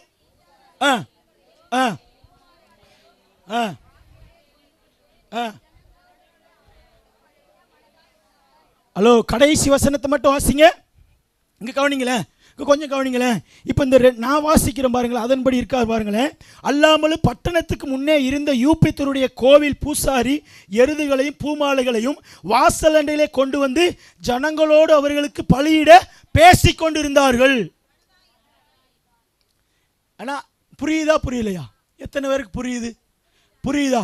அதாவது நான் என்ன சொன்னேன்? பேசிக்கொண்டு இருந்தார்கள் சொன்னாதான் அடுத்த வசனத்தினுடைய அந்த ஒரு செயல்பாடு கரெக்ட், அப்படித்தானே? இப்போ வாசிங்க. பேசிக்கொண்டு இருந்தாருன்னு சொல்லி அதுக்கு அடுத்த வசனத்தை வாசிங்க. போதும் போதும். கேட்ட பொழுது கொஞ்சம் கொஞ்சம் புரியுதா புரியலையா? புரியுதா? அதாவது கேட்ட பொழுதுன்னு எத்தனாவது வசனத்தில் இருக்கு? 14வது வசனத்தில் இருக்கு. அப்போ 13வது வசனத்தில் எப்படி முடிச்சிருக்கணும்? ஜனங்களோடு அவர்களுக்கு பலியிட. சொல்ல மாட்டீங்களே, சொல்ல மாட்டீங்களே. பேசிக்கொண்டிருந்தார்கள். இந்த ஒரு விஷயம் ரொம்ப மோசமான ஒரு விஷயம். அல்லேலூயா. பேசிக்கொண்டிருந்தார்கள் சொன்னாதான் இந்த பவுலும் பர்னபாவும் அதை கேட்டு என்ன செய்ய முடியும்? சட்டையை கிழிச்சிட்டு நானும் ஒரு மனுஷன் சொல்லி அவர்களால் சொல்ல முடியும். ஒரு விஷயத்தை இன்னைக்கு சொல்லட்டா, இன்றைக்கு சபைக்குள்ளையும் ஊழியத்துக்குள்ளையும் சத்துருவானுடைய தந்திரம் என்ன தெரியுமா? இந்த மீன் பிடிக்கிற அபிஷேகத்தினுடைய தன்மை என்ன தெரியுமா? இதுக்கு முன்னதாக இந்த என்ன நடக்கு தெரியுமா? ஒரு ஒரு ஒரு ரொம்ப நேரம் அவர் பவுல் பிரசங்கம் பண்ணி கொண்டிருக்கும் எனக்கு அவனிங்க மேல உள்ள வசனத்தில் ஒரு சன்னல்ல இருந்து ஒரு முடவன் கீழே விழுந்து அந்த பிரசங்கத்தை கேட்டு செத்துட்டான்னு சொல்லி இருக்கும்போது இந்த பவுல் பிரசங்கம் பண்ணுகிறதை கேட்டு இவர்கள் அவர்களை உயிரோடு எழுப்புகிறதை பார்த்த உடனே தான் இந்த பூசாரிகளும் இந்த இவர்களும் அவர்களுக்கு பலியிட மனதா இருந்தா. நான் சொல்றது புரியுதா? இன்றைக்கு சத்துனுடைய ரகசியம் நம்மளை கொஞ்சம் ஆண்டவருக்காக பயன்படுத்தும் போது செயல்படுத்தும் போது நம்மளுக்கு கனவரலையே. இது ஒரு ஆவிக்குரிய பெரிய மண்டலம். இந்த கணம் இல்லாதபடி இன்றைக்கு சத்துரு எப்படி மறைச்சு வச்சிருக்கான் தெரியுமா? அவர்கள் என்ன முன்னாடி போய் என்ன பேச வைக்கலையே, பாட்டு பாட வைக்கலைன்னு சொல்லி இங்க இருந்தே இருதயத்துக்குள்ள பேசுகிற ஒரு அனுபவத்தோடு ஊழியம் நகர்ந்து கொண்டு இருக்கிறது. இல்லைன்னு சொல்றீங்களா? உண்மைன்னு சொல்றீங்களா? சொல்ல மாட்டீங்களே. கொஞ்சம் கடினமாக தான் இருக்கு. என்ன செய்ய முடியும்? அல்லேலூயா. கடினம். ஆனா இந்த மீன் பிடிக்கிற அபிஷேகம் அப்படி செய்யவில்லை. கிறிஸ்துவனுடைய மகிமைக்கு, கிறிஸ்துவனுடைய செயல்பாட்டுக்கு அந்த வார்த்தையை நீங்க புரிஞ்சீங்கன்னா, எனக்கு புரியுதான்னு தெரியல. சொல்றது புரியுதா? அவங்க மனசுக்குள்ள நினைக்கிற ஒரு காரியத்தை இந்த மீன் பிடிக்கிற அபிஷேகம் என்ன கணம் பண்ண வராது. இன்னும் போகல. இந்த வார்த்தை உங்க நிறைவுடைய இருதயத்துக்குள்ள போகல. இன்னும் நீங்க எப்பவும் போல கேட்கிற பிரசங்கத்தை போல கேட்கிறீர்கள். நான் சொல்றது புரியுதோ? யாரையும் வீழ்த்ததுக்கு அவன் போதுமானவராய் இருக்கிறான். ஆனா இந்த அபிஷேகம் பெற்றதுனாலதான் அவர்கள் காதுகள்னால கேட்கப்படுகிறது. நான் சொல்றது புரியுதா? கண்ணை மூடுங்க, கண்ணை மூடுங்க. இந்த வார்த்தை என் மேல இறங்கட்டு ஆண்டவரேன்னு சொல்லுங்க. வாயை திறந்து சொல்லுங்க, வாயை திறந்து சொல்லுங்க. கொஞ்சம் கடினம் தான். சின்ன பையன் எங்க இருந்து வந்தா இதையெல்லாம் யோசிக்காதுங்க. இது ஒரு ஆவிக்குரிய சத்தியம். சொல்லுங்க, ஆண்டவரே இந்த காரியத்தில் நாம் பலவீன. நான் சொல்லுது புரியுதா? சொல்ல மாட்டேங்கீங்களே, சொல்லுங்க. வாய் திறந்து சொல்லுங்க, சொல்லுங்க, சொல்லுங்க, சொல்லுங்க. ஏசப்பாட சொல்லுங்க, இந்த அனுபவம் எனக்கு வேணும் ஆண்டவரே, இந்த அனுபவம் எனக்கு வேணும் ஆண்டவரே. இந்த அபிஷேகத்தால இவ்வளவு நடத்த முடியும்னா சொல்லுங்க, சொல்லுங்க. நீங்க நடத்துங்கப்பா, சொல்லுங்கப்பா, நீங்க நடத்துங்கப்பா. வாய் திறந்து சொல்லுங்க. ஒரு நிமிஷம் சொல்லுங்க. இதுலதான் எங்களை ஏமாத்திருதாம்பா. இதுல நான் தோல்வி முகம். சொல்லுங்க, இதுல நான் தோல்வி முகம் ஆண்டவரேன்னு சொல்லுங்க. இதுல நான் ஒரு தோல்வி முகமாய் நின்று கொண்டிருக்கிற ஆண்டவரே இவர் சொல்லுங்க, சொல்லுங்க. வாயை திறந்து நீங்களே சொல்லுங்க. ஏசப்பட சொல்லுங்க. ஒரு நிமிஷம், ஒரு நிமிஷம்.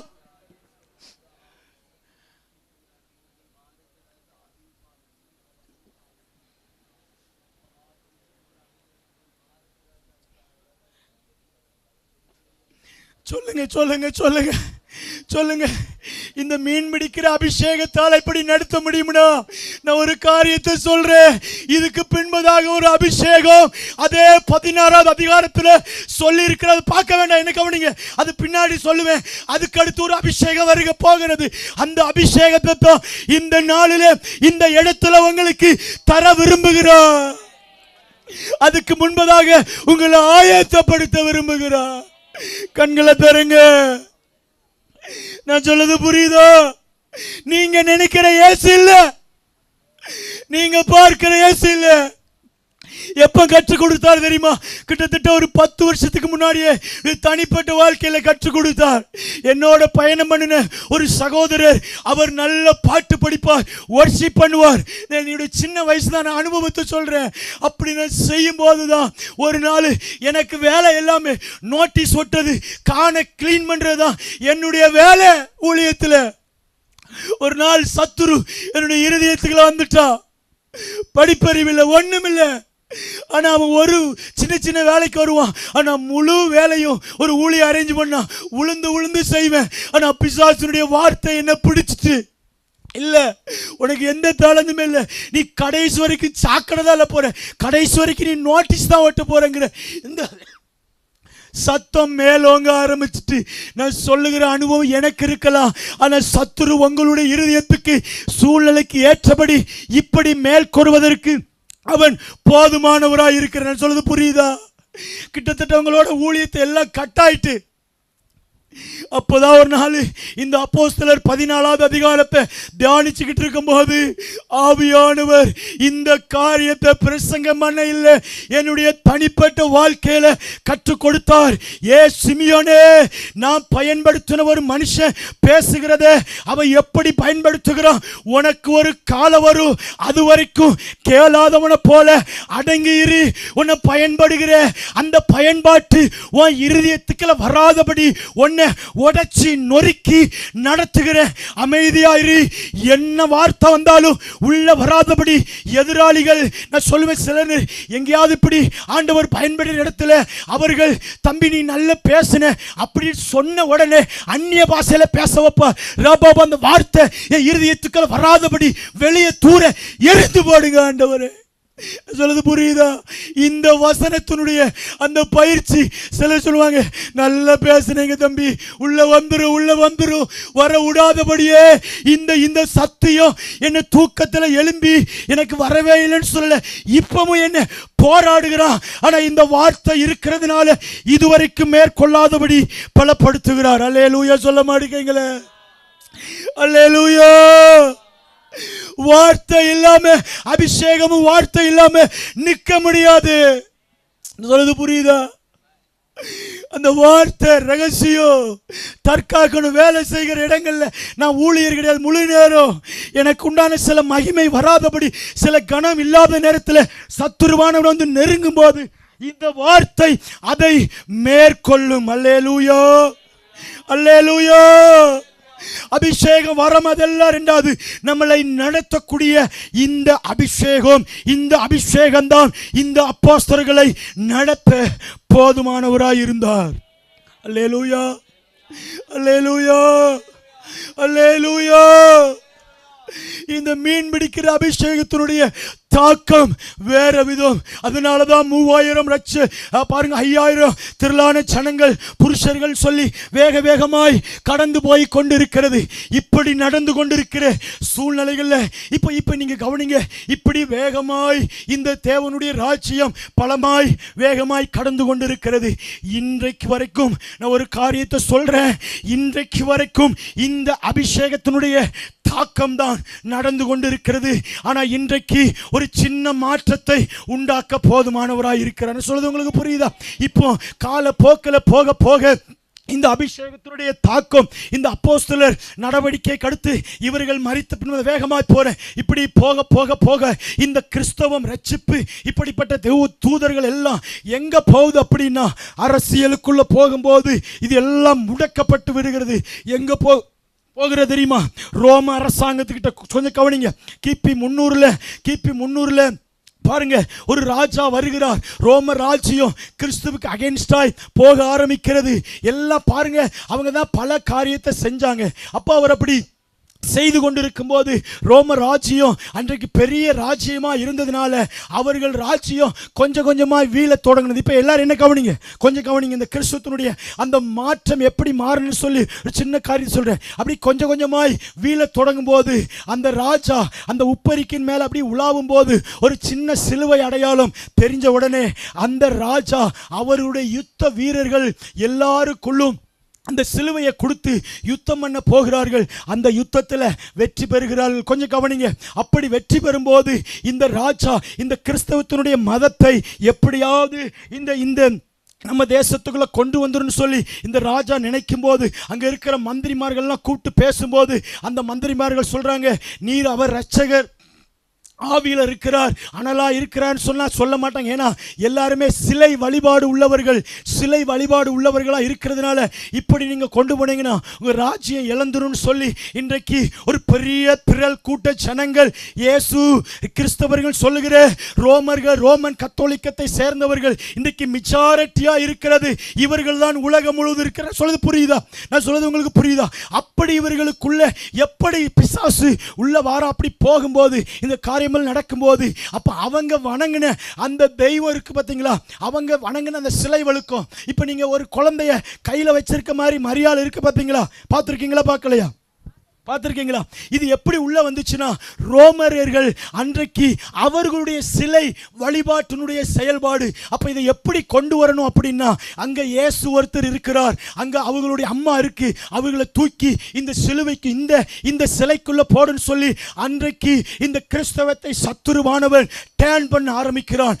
கிட்டத்தட்ட 1700 வருஷத்துக்கு முன்பதாக அப்படியே டேன் பண்ணுகிறார். அங்க இருக்கிற சின்ன சின்ன குட்டி சிலை பாடுபவர்கள் எல்லாம் அப்ப யார் அங்க இருக்கிற சீசர்கள் அவர்கள் எல்லாம் தூக்கி போடு அப்படிங்கிறதுதான் பலவிதமான காரியம். இன்றைக்கு இயேசுவை மகிமைப்படுத்தாதபடி, இயேசுவும் தான் இரட்சகர் என்பதை அறியாதபடி உலகம் முழுவதும் இயேசுங்கிறவரை மறந்து அவர் பரலோகத்துக்கு நம்மளை கொண்டு போவார் என்கிற அந்த சிந்தனையை மறத்தி வேற ஒரு காரியத்துக்குள்ள கொண்டு போய் விட்டார்கள். நான் சொல்றது உங்களுக்கு புரியுதா? அந்த கையை தூக்கி உள்ள வந்துச்சு பாத்தீங்களா? அந்த வரலாறு எப்படி வந்துச்சுன்னு மட்டும் உங்களுக்கு லைட்டா சொல்லுகிறேன். ரோமர்கள் வணங்கினவர்கள் அப்போ அந்த ராஜா ஆரம்ப கட்டத்தில் அந்த ராஜா அவங்க அம்மா ரொம்ப அழகும் சௌந்தரியமா இருந்திருக்கிறார்கள். அப்படி இருக்கும்போது அந்த ராஜா சொல்லியிருக்கிறான், நீங்க எங்க அம்மாவை போல இருக்கிற அழகான பெண்ணை கூட்டிட்டு வாங்க, அவங்கள தான் கல்யாணம் முடிப்பேன்னு சொல்லி. அப்ப தேசம் முழுவதும் பார்க்கும்போது யாருமே இல்லை. அப்ப அந்த ராஜா தீர்மானம் பண்ணுகிறான், நம்ம அம்மாவே என்ன செஞ்சிருவோம், கல்யாணம் முடிச்சுக்கிறோம்னு சொல்லி வைக்கும்போது இவள் மந்திரவாதியா இருக்கிறதுனால தன்னுடைய மகனை தன்னுடைய மந்திர சக்தினால அவனை அப்படியே சின்ன சின்ன குழந்தையாக்கி இன்றைக்கு மாதா என்கிற ஒரு சுருவத்தில் குழந்தை வச்சிருக்கு பார்த்தீங்களா? இந்த காரியத்தை செய்து இவர்கள் தான் இந்த வழிபாட்டின் முறையில் தான் அவர்கள் என்ன செஞ்சார்கள்? வணங்கப்பட்டார்கள். அது அப்போ ஒன்று நமக்கு தெரிகிறது, இன்றைக்கு மெஜாரிட்டியானவர்கள் இப்படி ஒரு கூட்டம் இருக்கிறது. இன்னும் ஒரு பெரிய கூட்டம் இயேசுவை அறியாதபடி இருந்து கொண்டிருக்கிறது. இன்னொன்று நமக்கு தெரிகிறது, இயேசுனுடைய வருகை மிக மிக மிக மிக சமீபமாய் இருந்து கொண்டிருக்கிறது. எல்லா காரியமும் நடந்து கொண்டிருக்கிறது. அப்போ ஆண்டவர்கிட்ட இப்போ உங்களுக்கு ஒரு கேள்வி எழும்பணும். இந்த அபிஷேகத்தோட வச்சு இன்னைக்கு நம்ம ஒரு வேனை பிடிச்சு இல்லை எங்கேயோ ஒரு ஸ்தாபனத்தை வச்சு ஒரு 50 பேருக்கு ஒரு 200 பேருக்கு இப்படியே ஊழியம் போச்சுன்னா எப்போ இயேசுனுடைய வருகைக்கு ஆயத்தப்படுத்த முடியும்? நான் சொல்றது புரியுதா புரியலையா? நீங்க அந்த லெவலை நினைச்சு பாருங்க. நான் சொல்றது புரியுதா? 800 கோடி பேர்ல மொத்தம் உலகத்துல 800 கோடி பேர் இருக்கிறாங்க. அதுல கிட்டத்தட்ட கிறிஸ்தவர்கள் வெறும் 240 கோடி தான் கணக்கு சொல்லுகிறது. கவனிங்க, இந்த 240 கோடியிலையும் உங்களுக்கு இந்த வருஷம் அமெரிக்கா அதிபர் ட்ரம்ப் பாருங்க பதவி ஏற்கும் போது நீங்க ஒரு காட்சியை பார்த்தீங்களான்னு தெரியல. அவர் முதல்ல பயணா உலகத்தில் வல்லரசான நாடு அமெரிக்கா. பாருங்க, அவர் பதவி ஏற்கும் போது அந்த எலெக்ஷன்ல வரும்போது ஒரு வார்த்தை சொன்னார், ஓரின சேர்க்கை என்ன செய்வேன் சொல்லுங்க தடை பண்ணுவேன் சொன்னார். நீங்க அதை கவனிச்சீங்களான்னு தெரியல. இவர் அதை மாதிரி ஜெயிச்சு வந்துட்டாரு. அவர் ஜெயிச்சு முடிச்ச உடனே அவர் பதவி ஏற்பதற்கு முன்பதாக ஒரு சர்ச்சில் போய் என்ன செஞ்சாரு? போய் உட்கார்ந்தார். எத்தனை பேர் அந்த வீடியோ பார்த்தீங்க? அப்படி அவரும் துணை அதிபர் யாரு? ஜேடி வாட்சன் 2 பேரும் ஃபேமிலியா போய் இருக்கும்போது அங்க பிரசங்கம் பண்ணினவர்கள் நல்ல கவனிங்க. நான் ஒரு காரியத்தை சொன்னேன் தெரியுமா? ஆரம்பத்தில் எனக்கு இந்த வருஷத்தினுடைய தொடக்கத்தில் சத்துருவானவர் சீக்கிரம் வந்துருங்கன்னு சொல்லி எச்சரிப்பு கொடுத்தான்னு சொன்னதுக்கு ஒரு அடையாளத்தை சொல்றேன். நீங்க எத்தனை பேர் அந்த வீடியோ பார்த்தீங்கன்னு தெரியல. அப்படி அவங்க நிறைய பிரசங்கத்தை கேட்டுக்கொண்டிருக்கும் போது அங்க அமெரிக்கா தேசத்தில் ஒரு ட்ரம்ப் ஒரு சபைக்குள்ள இருக்கிற ஒரு பிரசங்கியார் சொன்ன வார்த்தை என்ன தெரியுமா? அவர் சொன்னார் என்ன தெரியுமா? இந்த ஓரின சேர்க்கை சட்டத்தை நீங்க அகற்றி விடுங்கள் பிரசங்க பீடத்தில் சொல்றாங்க. கவனிச்சீங்களா கவனிக்கலையா?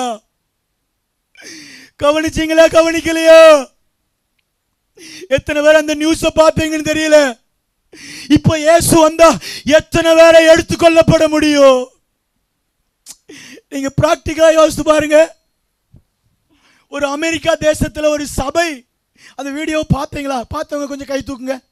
பார்த்தீங்களா? நிறைய பேர் பார்த்துருப்பீங்க. என் இருதயம் உடைஞ்சிட்டு ஆண்டவரே, ஒரு உலக தலைமைக்கு இன்னைக்கு இங்க நிறைய கிறிஸ்தவர்களை அடிச்சா ஒரு சின்ன ஒரு அமெரிக்காவில இருந்து கிறிஸ்தவர்கள் ரொம்ப தொந்தரவுப்படுத்துன்னு சொன்னா இங்க இருக்கிறவர்கள் பயப்படுவார்கள். ஏன்னா அது உலகத்துக்கு நாட்டாமையா இருக்கிறது. அது சொல்ல மாட்டேங்களே. அந்த தேசத்தில் இருக்கிற ஒரு சபை மேய்ப்பர் பிரசங்க பீடத்திலிருந்து அமெரிக்க அதிபர்கிட்ட சொல்றாரு, இந்த ஓரின சேர்க்கை பாவத்தை நீங்க அனுமதி கொடுங்கன்னு. உங்களுக்கு எவ்வளவு தூரம் போகுதுன்னு எனக்கு தெரியல. நான் சொல்றது புரியுதா? இப்ப இயேசு வந்தாருன்னா எவ்வளவு பேரை தூக்க முடியும்? நான் சொல்றது புரியுதா? சொற்ப ஜனங்கள் பரியாசம் பண்ணுகிறான் பிசாசு. தெளிவாய் காண்பித்தார். ஒவ்வொரு நாளும் சொல்றான், சீக்கிரம் வாங்க, இன்னைக்கு நீங்க ஆண்டுக்காக நிக்கிறீங்க. நான் அதை குறை சொல்லல, ஆனா அந்த பலன் அளவை கூட்டணும். நான் சொல்றது புரியுதா? இந்த பலத்தோட நிக்க முடியாது. இப்ப நீங்களும் நானும் லூக்காவுல பிசாசு ஓடுது, எங்களுக்கு பிசாசு கீழ்ப்படுகிற இந்த அனுபவத்தோட உண்மையாய் ஊழியத்தை செய்கிறவர்கள் இந்த இடத்துல இருக்கிறீர்கள். அல்லேலூயா. அதனாலதான் உங்களை இந்த நாள்ல முன்குறித்து கொண்டு வந்திருக்கிறார். அல்லேலூயா. இந்த அளவீடின்படி போக முடியாது. இமேஜினேஷன் பண்ணுங்க. வேகமாய் நகர்கிறது. அவனுடைய காரியங்களை நகர்த்துகிறான். ஊழியர்களை பிடிக்க எல்லாரையும் தன்னுடைய கட்டுப்பாட்டுகள் இருக்குங்கிற முழு உங்களுக்கு அது சீரியஸ்னஸ் புரியல. அப்படி கச்சரிப்பு போடுறான் பரலோகத்தில். வாங்க சீக்கிரம் வாங்கன்னு சொல்லும் போது இருதயத்துக்குள்ள சிரிக்கிறான் பிசாசானவன். ஏன்னா ஆண்டவருக்கு என்ன தெரியுமா? வருகையில 800 கோடினா உபத்திரவத்தின் காலத்தில் ஒரு கூட்டம் இருக்கணும். ஆனால் இதில் என்ன தெரியுமா, 2 பேருக்கு ஈகோ பிரச்சனை. பிசாசு இந்த 800 கோடி இருக்கும்போது இயேசுனுடைய வருகை வந்துச்சுன்னா 100 கோடி மட்டும் தூக்கப்பட்டாங்கன்னா மிச்சம் 700 கோடி இந்த உபத்திரவத்தின் காலத்தில் இருக்கும்போது அவன் வெற்றி பெற்றதாய் மனசுக்குள்ள நினைச்சுக்கணும். சொல்றது உங்களுக்கு புரியுதா? அப்போ இந்த வருகையில் இந்த 800 கோடியில் கிட்டத்தட்ட இயேசுனுடைய வருகையில் கிட்டத்தட்ட ஒரு 600 கோடியாவது எடுக்கப்படணும். நான் சொல்றது புரியுதா? இது ஈகோ. சொல்றது புரியுதா? இயேசுவுக்கும் பிசாசுக்கும் ஈகோ. இயேசு பரிந்து பேசுகிறார், கொஞ்சம் வெயிட் பண்ணுங்க, கொஞ்சம் வெயிட் பண்ணுங்க. நான் 2 வக்கீல், 1 பிசாசு, இன்னொன்னு இயேசு ஜனங்களுக்காக பரிந்து பேசக்கூடியவர்கள். இன்றைக்கு 2 பேரும் பலமாய் நின்று கொண்டிருக்கிறார்கள். இயேசு பரிதவிக்கிறார். என்ன தெரியுமா, என்ன போல நினைக்கிற ஒரு சின்ன கூட்டம், பிராண்டடாய் நினைக்காதவர்கள், பிராண்டடாய் உன் நினைவாய் இல்லாதவர்கள் எங்க இருக்கிறார்கள்? ஒரு விஷயத்தை சொல்றேன், இங்க இருக்கிறார்கள். ஒரு கையை தட்ட மாட்டீங்களே. நீங்க எப்படி வேணாலும் நினைச்சுக்கங்க, ஆண்டுடைய வார்த்தையை சொல்றேன். அல்லேலூயா. நான் சொல்றது புரியுதா புரியலையா? அவருடைய பார்வை வேற. 12 பேரை வச்சு உலகத்தை அசைச்சார். அல்லேலூயா. கடைசியாய் அந்த எரேமியா 16 பின்பாகம் எல்லாரும் பைபிள் எடுத்துக்கங்க, கண்டிப்பா எல்லாரும் பார்க்கணும். கொஞ்சம் ஆயத்தமா இருங்க, எல்லாருமே எடுத்து பார்க்கணும். எரேமியா 16 பின்பாகம். அதற்கு பின்பு வாசிங்க. இருங்க, இன்னும் சிலர் எடுக்கல. அக்கா வெயிட் பண்ணுங்க, கொஞ்சம் வெயிட் பண்ணுங்க. எல்லாருமே எடுத்து அந்த வசனத்தை பார்க்கணும். ஆண்டவர் உங்களோடு பேசி இருந்தாருன்னா இந்த வசனத்தை நீங்க குறிச்சு வச்சுக்கங்க. குறிச்சு வைக்கிறது மாத்திரமல்ல, உங்களுடைய தனிப்பட்ட ஜெப அறையில இன்னைக்கு அந்த அனுபவத்தோட கடப்பீங்க. அது மாத்திரமல்ல, இதை விட்டு கடந்து போகும்போது ஒரு அனுபவத்தை பெற்று இங்க கலந்து கொண்டிருக்கிற ஊழிய தேவ பிள்ளைகள் செயல்பட போகிற. இப்ப வாசிங்க, எல்லாரும் வாசிங்க. அதற்கு பின்பு வேட்டைக்காரராகிய எல்லாரும் சத்தமா வாசிங்க. அநேகரை அழைத்து அனுப்பி. நல்ல கவனிக்க. இப்ப இந்த 2 மேல உள்ள வசனத்துக்கும் இதுக்கும் எது வரைக்கும் ஒத்து வருது? மேல உள்ள வசனத்தை வாசிங்க. இதோ நான் மீன் பிடிக்கிற அநேகரை அழைத்து அனுப்புவேன். நல்ல கவனிங்க. உலகத்தில் இருக்கிறவனை காட்டிலும் உங்களுக்குள்ள எனக்குள்ள இருக்கிற இயேசு பெரியவர். இந்த முதல் அபிஷேகம் வேதம் சொல்லப்பட்டிருக்கிறது, மீன் பிடிக்கிற அபிஷேகம். இதோ நான் மீன் பிடிக்கிற அநேகரை அழைத்து அனுப்புவேன். இவர்கள் முடிஞ்சிட்டா முடியலையா? இந்த வசனம் இந்த அர்த்தம் முடிஞ்சிட்டா முடிஞ்சிச்சு. இப்ப இங்க கவனிங்க, என்ன கவனிங்க. இப்ப இந்த அபிஷேகம் தான் இந்த 2025 வரைக்கும். இன்னைக்கு எத்தனாம் தேதி? 17ஆம் தேதிக்கு முன்பதாக செஞ்ச ஊழிய வரைக்கும் இந்த அபிஷேகம். சொல்றது புரியுதா? இன்னைக்கு உங்களுக்கு எனக்கும் ஒரு மாற்றத்தை உண்டாக்குறார். நீங்க நம்பும் போதுதான் உங்களுக்கு அதை நீங்க பெற்றுக்கொள்ள முடியும். நான் சொல்றது புரியுதா? ஒரு சின்ன அனுபவம். அல்லேலூயா. ஆண்டவர் எந்த வசனத்தையும் கழுதையை கொண்டு கூட பேச அவர் போதுமானவராக இருக்கிறார். அல்லேலூயா. நான் சொல்றது புரியுதா? ஆண்டவருக்கு பெரிய மனிதர்கள் வேற ஒரு டாபிக்ல பேசுவாங்க, ஆனா ஒரு சின்ன ரகசியத்தை ஒரு கழுதையை கொண்டு கூட பேச அவர் போதுமானவராக இருக்கிறார். அல்லேலூயா. நான் சொல்றது புரியுதா? இப்ப அந்த முதல் பகுதி முடிக்கப்படுகிறது. அதற்கு பின்பு நான் மீன் பிடிக்கிற முதல்ல மீன் பிடிக்கிற அநேகரை அழைத்து அனுப்புவேன். இவர்கள். இப்ப இந்த வசனம் நிறுத்தப்பட்டுகிறது. நீங்க அந்த வேர்டு இங்க கவனிங்க. எனக்கு ரொம்ப பிடிச்ச ஒரு வசனம் லூக்கா 16:17 நினைக்கிறேன். எடுக்க வேண்டாம். கவனிங்க. இயேசு பேசுகிற ஒரு வார்த்தை, வேதத்துள்ள ஒரு எழுத்து உறுப்பு அவமாய் போவதை பார்க்கிலும். என்ன அர்த்தம்? வேதத்தில் சொல்லப்பட்ட எழுத்து உறுப்பு அவமாய் போவதை பார்க்கிலும் வானமும் பூமியும் இல்ல எளிதாய் ஒளிந்து போகும். அந்த வார்த்தை அப்படி இருக்கு. எதுக்கு எளிதாய்? நான் சொல்லுகிற ஒரு வேர்டு, ஒரு எழுத்து நடக்கல அப்படின்னா ஒளிந்து போகும், இல்ல எளிதாய் ஒளிந்து போகும். சிம்பிளா போயிடும். எழுத்துனா என்னங்க? மாங்கிறது ஒரு உறுப்புனா என்ன தெரியுமா? புள்ளி வச்சா இம்மு, சுழிச்சா மீ. கரெக்ட் இல்லையா? ஒரு புள்ளிய கூட நான் என்ன அர்த்தத்துக்கு வச்சிருக்கணும், அந்த வார்த்தை நிறைவேறாம மட்டும் இருந்துச்சு அப்படின்னா வானமும் பூமியும் எளிதாய் ஒளிந்து போகும். அல்லேலூயா. அப்போ ஒன்று நமக்கு இந்த வசனம், இந்த இந்த இந்த வார்த்தை, நான் அநேக மீன் பிடிக்கிற அநேகரை அழைத்து அனுப்புவேன், இவர்கள் அவர்களை பிடிப்பார்கள். இதோடு முடிக்கப்படுகிறது. இவர்கள் அவர்களை பிடிச்சார்கள். சீசர்கள் 3000 பேரை பிடிக்கார்கள், 5000. அதற்கு பின்பதாக 2000 வருஷம். உங்களுக்கு அந்த வேல்யூ தெரியல, உங்களுக்கு அந்த வேல்யூ தெரியல. ஏன்னா ஒரு சின்ன மனிதன் இந்த வார்த்தையை சொல்றான். நினைக்காதங்க. அந்த வேல்யூனுடைய அர்த்தத்தை உள்வாங்குங்க. உள்வாங்காம நீங்க பெற முடியாது. வேல்யூ சொல்லுங்க. இப்போ அப்படித்தான் மிஷனரி ஸ்தாபனங்கள் இதெல்லாம் நடந்து கொண்டிருக்கிறது. இப்போ நான் ஒரு விஷயத்தை சொன்னேன். கர்ச்சிக்கிறான். அந்த கர்ச்சனைக்கு இயேசு அப்பாற்பட்டவர் அல்ல.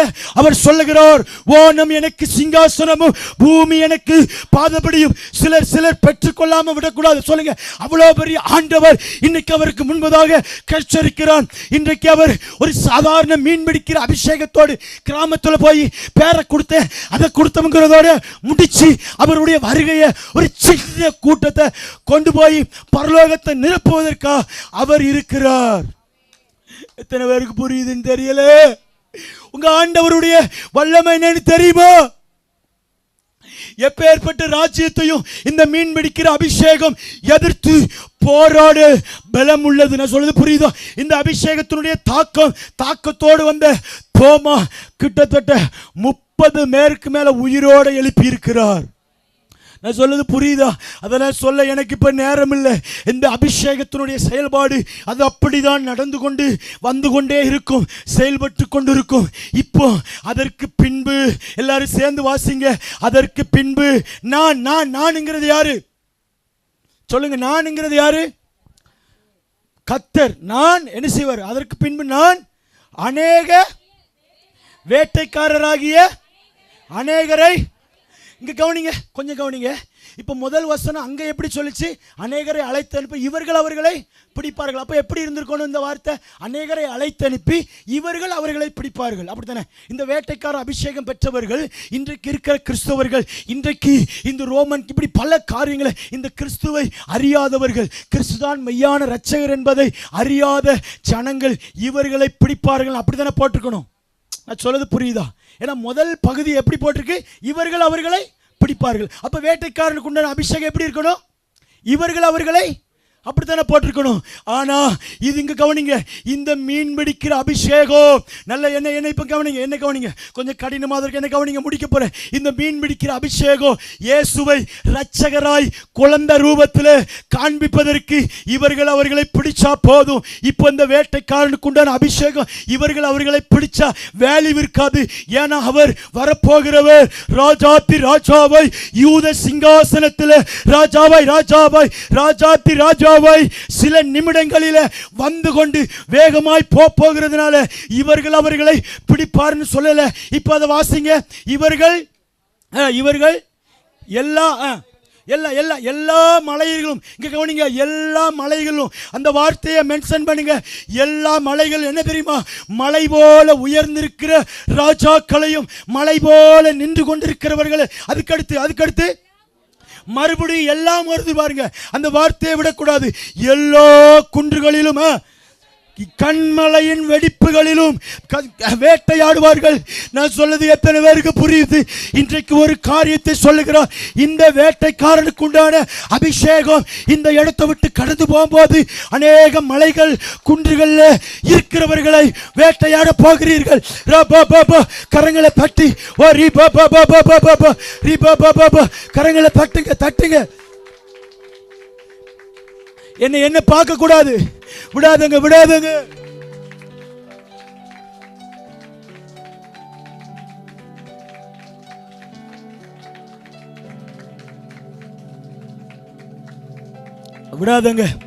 ஒரு 10 நிமிடம்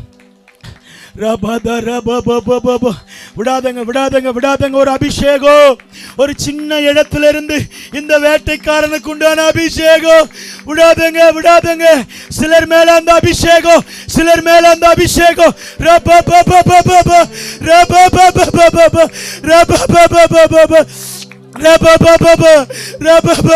வேட்டைக்காரனுக்கு உண்டான அபிஷேகம் எல்லா மலைகளிலும் எல்லா குன்றுகளிலும் தேசத்தின் மீது கடந்து போகும்போது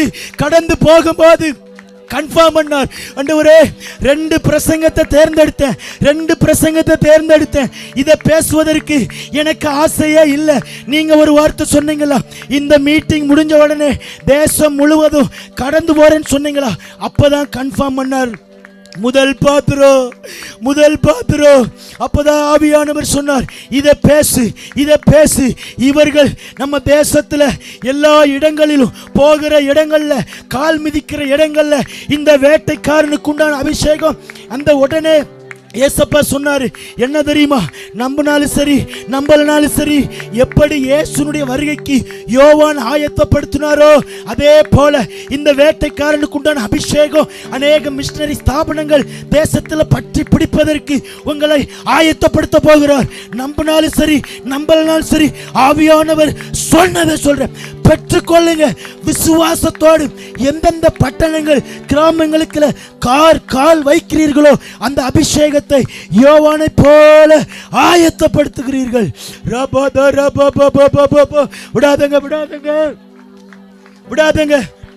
விடாதங்க. பிடிச்சுக்கலுங்க கொஞ்ச நேரம். விடாதங்க. என்ன பார்க்காதங்க, நான் ஒரு சின்ன பையன். விடாதங்க. இந்த அபிஷேகம், இந்த வசனத்தை மட்டும் பிடிங்க.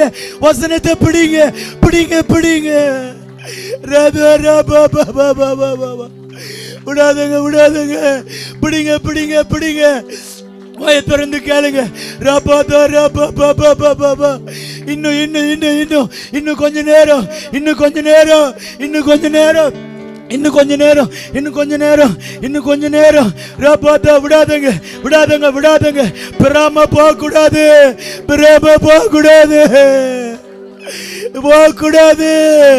வேட்டைக்காரனுக்கு உண்டான அபிஷேகம்.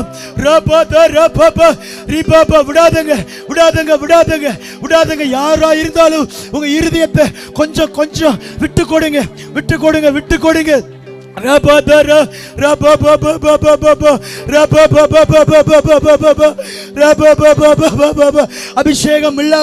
அபிஷேகம் இல்லாம விடாதங்க. நிரூபிக்காம போக முடியாது.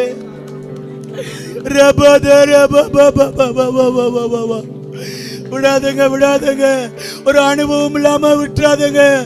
என்ன பார்க்காதங்க ப்ளீஸ், என்ன பார்க்காதங்க. அனுபவம் இல்லாம இருக்கலாம், ஆனா இயேசு அனுபவம் உள்ளவர். என்ன கொண்டு வந்த இயேசு அனுபவம் உள்ளவர். விடாதங்க. அவர் சொன்னார், ஆமே, நீங்க போகிற இடங்கள் பட்டணங்கள்ல 3 மாசங்களும் நடக்கிற போது நீங்க வைக்கிற இடம் இந்த வேட்டைக்காரனுக்கு உண்டான அபிஷேகத்தை நீங்க நிரூபிக்க போறீங்க. யோவானை போல ஆயத்தப்படுத்த போறீங்க. அதை சொன்ன உடனே ஆவியானவர் சொன்னார், இத பேசு. விடாதங்க. விடாதங்க.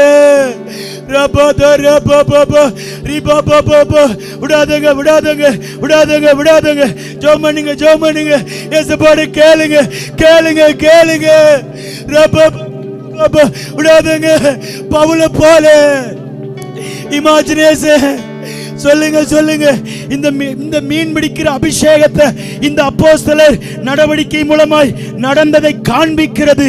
ஆனா அந்த வேட்டைக்காரனுக்கு உண்டான அபிஷேகத்தை வேதம் காண்பிக்கல. ஆனா அது எப்படி நடக்கும்ங்கறத நீங்களே இமேஜினேஷன் பண்ணிக்கங்க. பவுல போல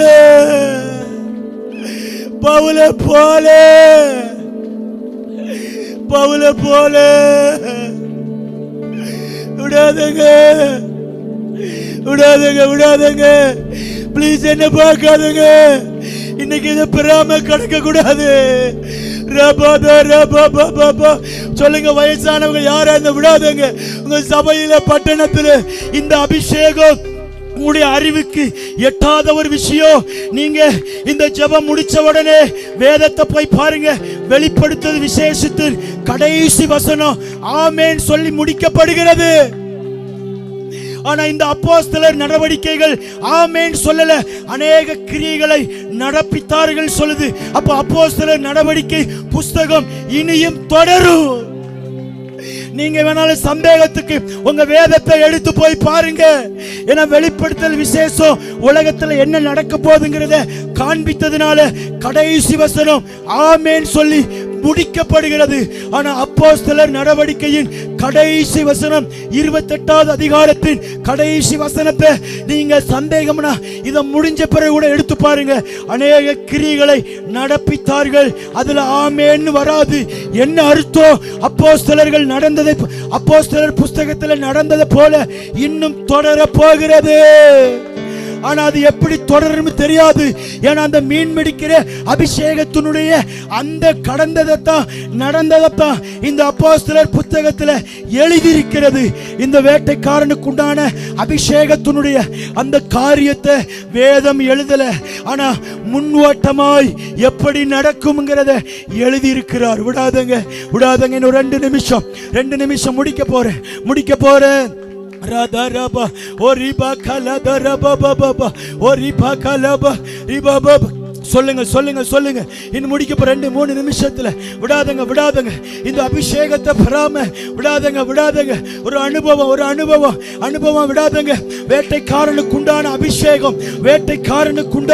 அபிஷேகம்.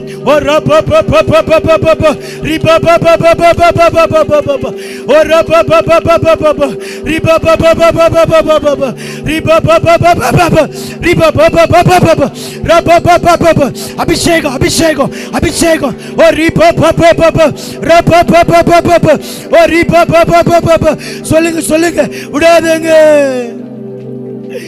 அபிஷேகம் இல்லாம நம்மளால நடத்த முடியாது. சொல்லுங்க 2 நிமிஷம். ஒரு அபிஷேகம் இந்த நாளிலிருந்து இந்த இடத்துல இருக்கிறவங்க இருந்து தொடங்குகிறது. பரலோகம் இந்த வசனத்தை மறுபடியும் எழுதுகிறது. பிரச்சத்தமான தேவதூதர்கள்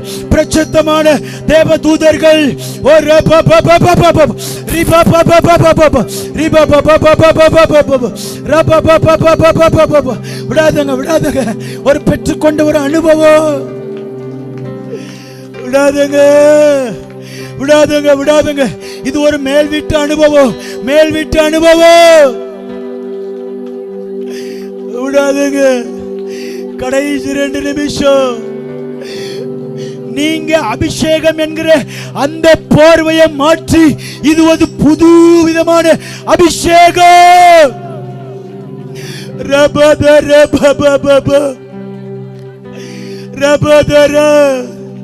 நான் ஒரு காரியத்தை சொன்னேன்.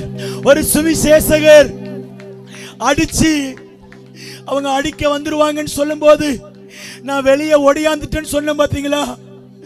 ஆனா இந்த மீன் பிடிக்கிற அபிஷேகத்துல இதே மாதிரி பவுல ஒரு இடத்துல இதே அதிகாரத்துல 14வது அதிகாரத்துல இந்த காரியத்தின் மூலமா தான் அந்த கணத்தை ஏற்றுக்கொள்ளாததுனால அதே பூசாரிகள் எல்லாரும் அவனை அடிச்சு வெள்ள காயப்படுத்தி செத்துட்டான்னு சொல்லி, நல்ல கவனிங்க, செத்துட்டான்னு சொல்லி ஊருக்கு வெளியே தூக்கி எறிந்து விட்டார்கள். இந்த அபிஷேகம் அவர்கள் மத்தியில இருந்ததுனால மறுபடியும் அதே பட்டணத்துக்குள்ள கொண்டு வந்தது. எத்தனை பேருக்கு அந்த அபிஷேகம் வேணும்? அவரை நிரூபிக்கணும்னா எப்படினாலும் என்ன நடத்துங்கப்பான்னு சொல்லி 2 கரங்களை உயர்த்தி அர்ப்பணிச்சு நிறைவு செய்ய போறோம். விரும்பினவர்கள் கையை தூக்குங்க. ஆண்டவர் இந்த அபிஷேகம் உங்களுக்கு வேணும்னா 2 கரங்களை வெக்கப்படாம தூக்குங்க. நீங்க யாரா வேணாலும் இருங்க, ஆனா ஆண்டுடைய வார்த்தைக்கு முன்பதாக நீங்க விரும்பின கையை தூக்குங்க. இனிமே நீங்க வேதத்தை படிக்கும் போது ஒரு வித்தியாசம் பாருங்க, ஒரு 8ஆம் கிளாஸ் ஃபெயிலான ஒரு மனிதனுக்கு எந்த அபிஷேகம், இந்த அபிஷேகத்தை பெற்றதினாலதான் அதனுடைய காரியத்தை விளக்குகிற. விடாதங்க பிளீஸ். இந்த பலன் இல்லாம நிக்க முடியாது. பெருங்க சொல்லுங்க, விடாதங்க விடாதங்க. நிழல் பட்டு சுகமாகும்னு மீன் பிடிக்கிற அபிஷேகத்துல சொல்லி இருக்குன்னா, இந்த வேட்டைக்காரனுக்கு உண்டான அபிஷேகத்துல எப்படி நடக்கும்னு நீங்களே நினைச்சுக்கங்க. புரியுதா? சொல்லுங்க. பவுல் கர்ச்சீப்பு பட்டு ஒருத்தங்க சுகம் அடைகிறாங்க. எந்த அபிஷேகத்துல? மீன் பிடிக்கிற அபிஷேகத்துல. ஆனா வேட்டைக்காரனுக்கு உண்டான அபிஷேகத்துல எப்படி நடக்கும்னு யோசித்து பாருங்க. கற்பனை பண்ணுங்க, கற்பனை பண்ணுங்க. முடிக்க போறேன். இது வரணும் ஆண்டவரே, தேசத்துக்குள்ள வரணும். இன்னைக்கு உலகத்தில் இருக்கிற பிசாசுக்கு இவ்வளவு நடத்த முடியுமோ? நீங்களும் நானும் ஆராதிக்கிற ஆண்டவர், வானம் எனக்கு சிங்காசனம், பூமி எனக்கு பாதபடி. அவரை சாதாரணமா எடை போட்டுறாதங்க.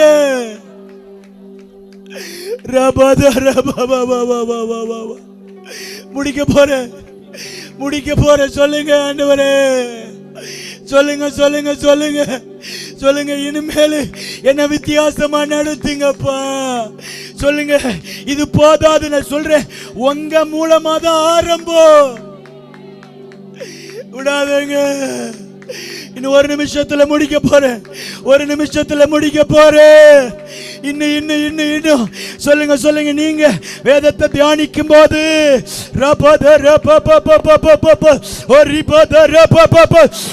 நீங்க போகிற பட்டணங்கள்ல, கிராமங்கள்ல விடாதங்க, ஜெபிங்க.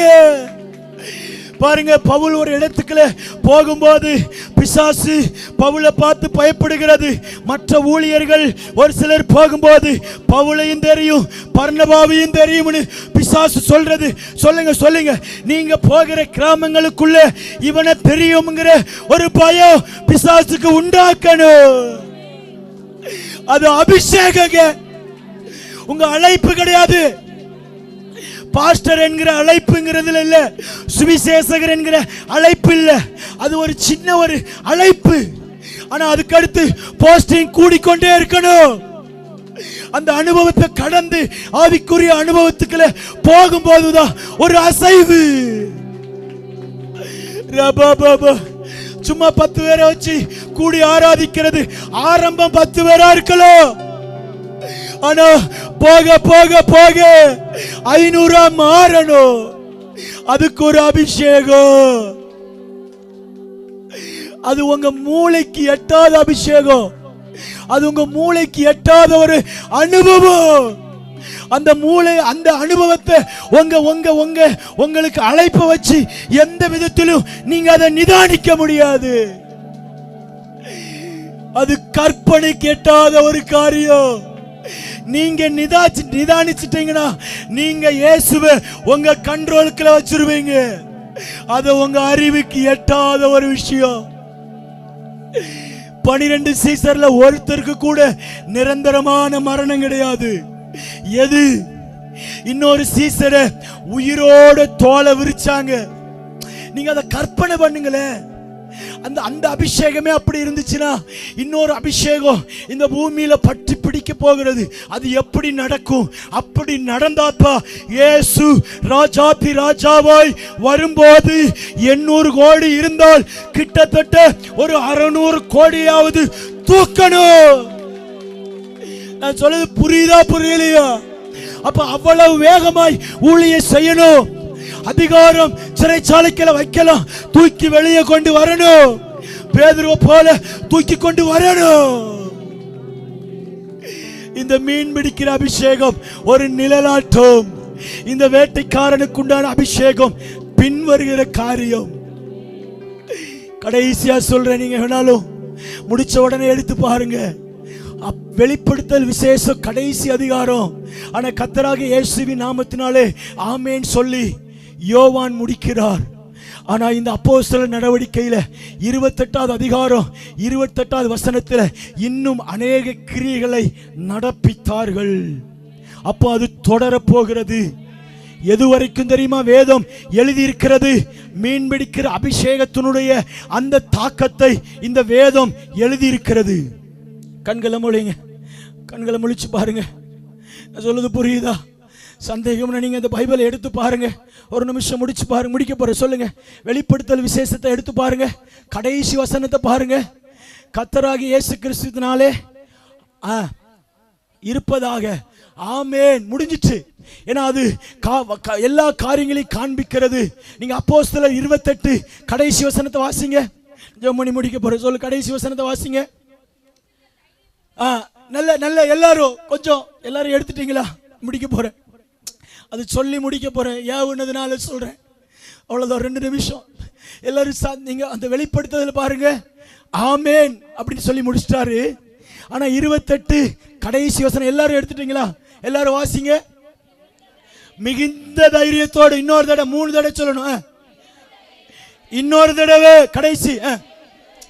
மிகுந்த தைரியத்தோடு. எதை குறித்து பிரசங்கித்து? சத்தமா சொல்லுங்க, இன்னும் சத்தமா. தேவனுடைய ராஜ்யத்தை குறித்து.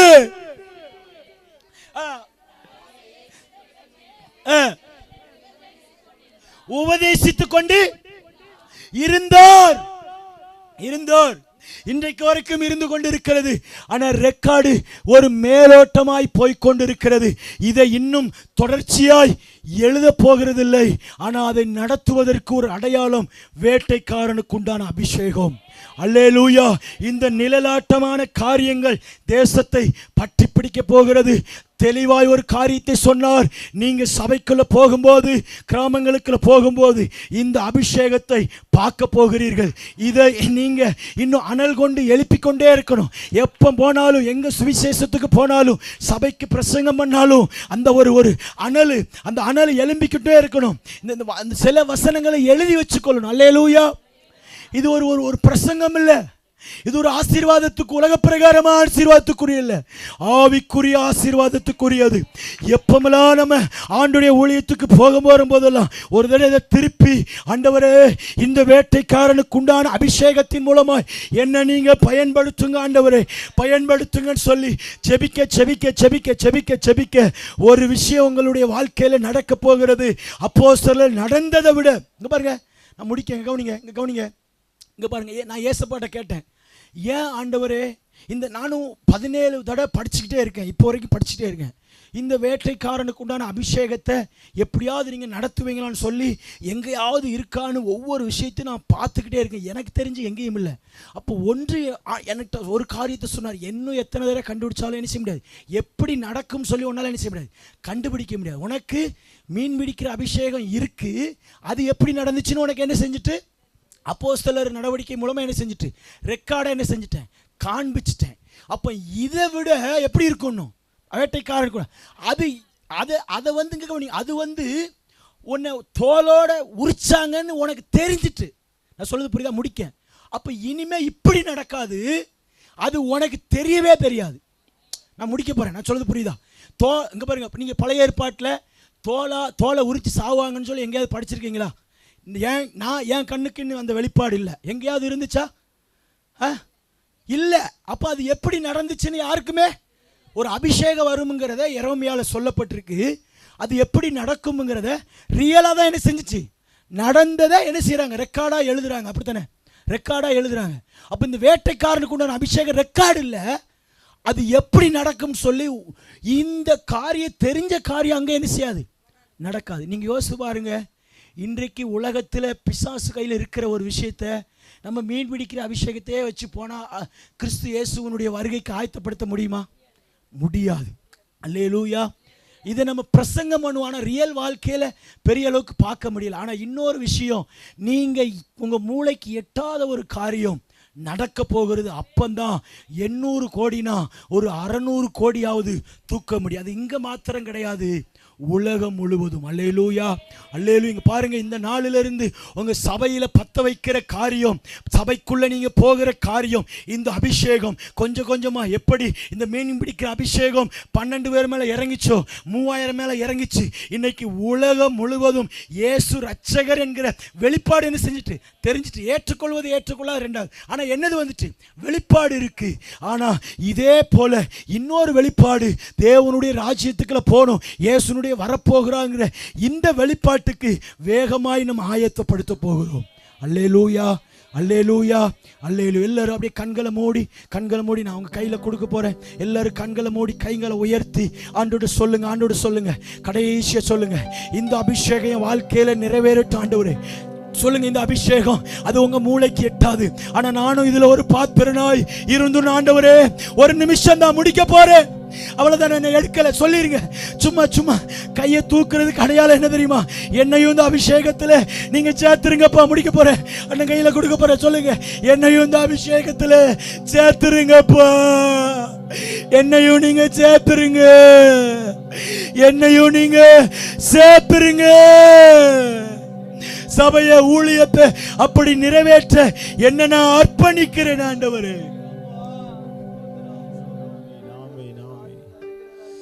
உங்க நாமம் உயரணும், இன்னும் மேன்மை அடையணும், பாடுவோம் அல்லேலூயா. உங்க நாமம் உயரணும், இன்று மேன்மை அடையணும், பாடுவோம் அல்லேலூயா. Hallelujah, Hallelujah, Hallelujah, Hallelujah, Ave Hallelujah, Hallelujah, Hallelujah.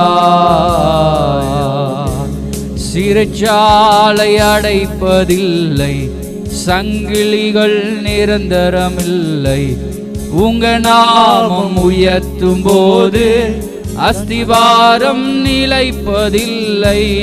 சிறைச்சாலை அடைப்பதில்லை, சங்கிலிகள் நிரந்தரமில்லை, உங்க நாமம் உயர்த்தும் போது அஸ்திபாரம் நிலைப்பதில்லை.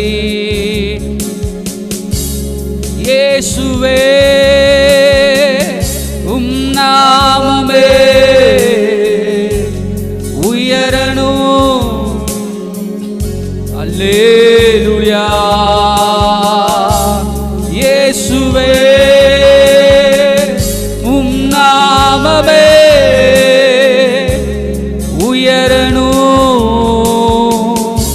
அல்லேலூயா. உங்க நாமம் உயரணும், இன்று மேன்மை அடையணும், பாடுவோம் அல்லேலூயா.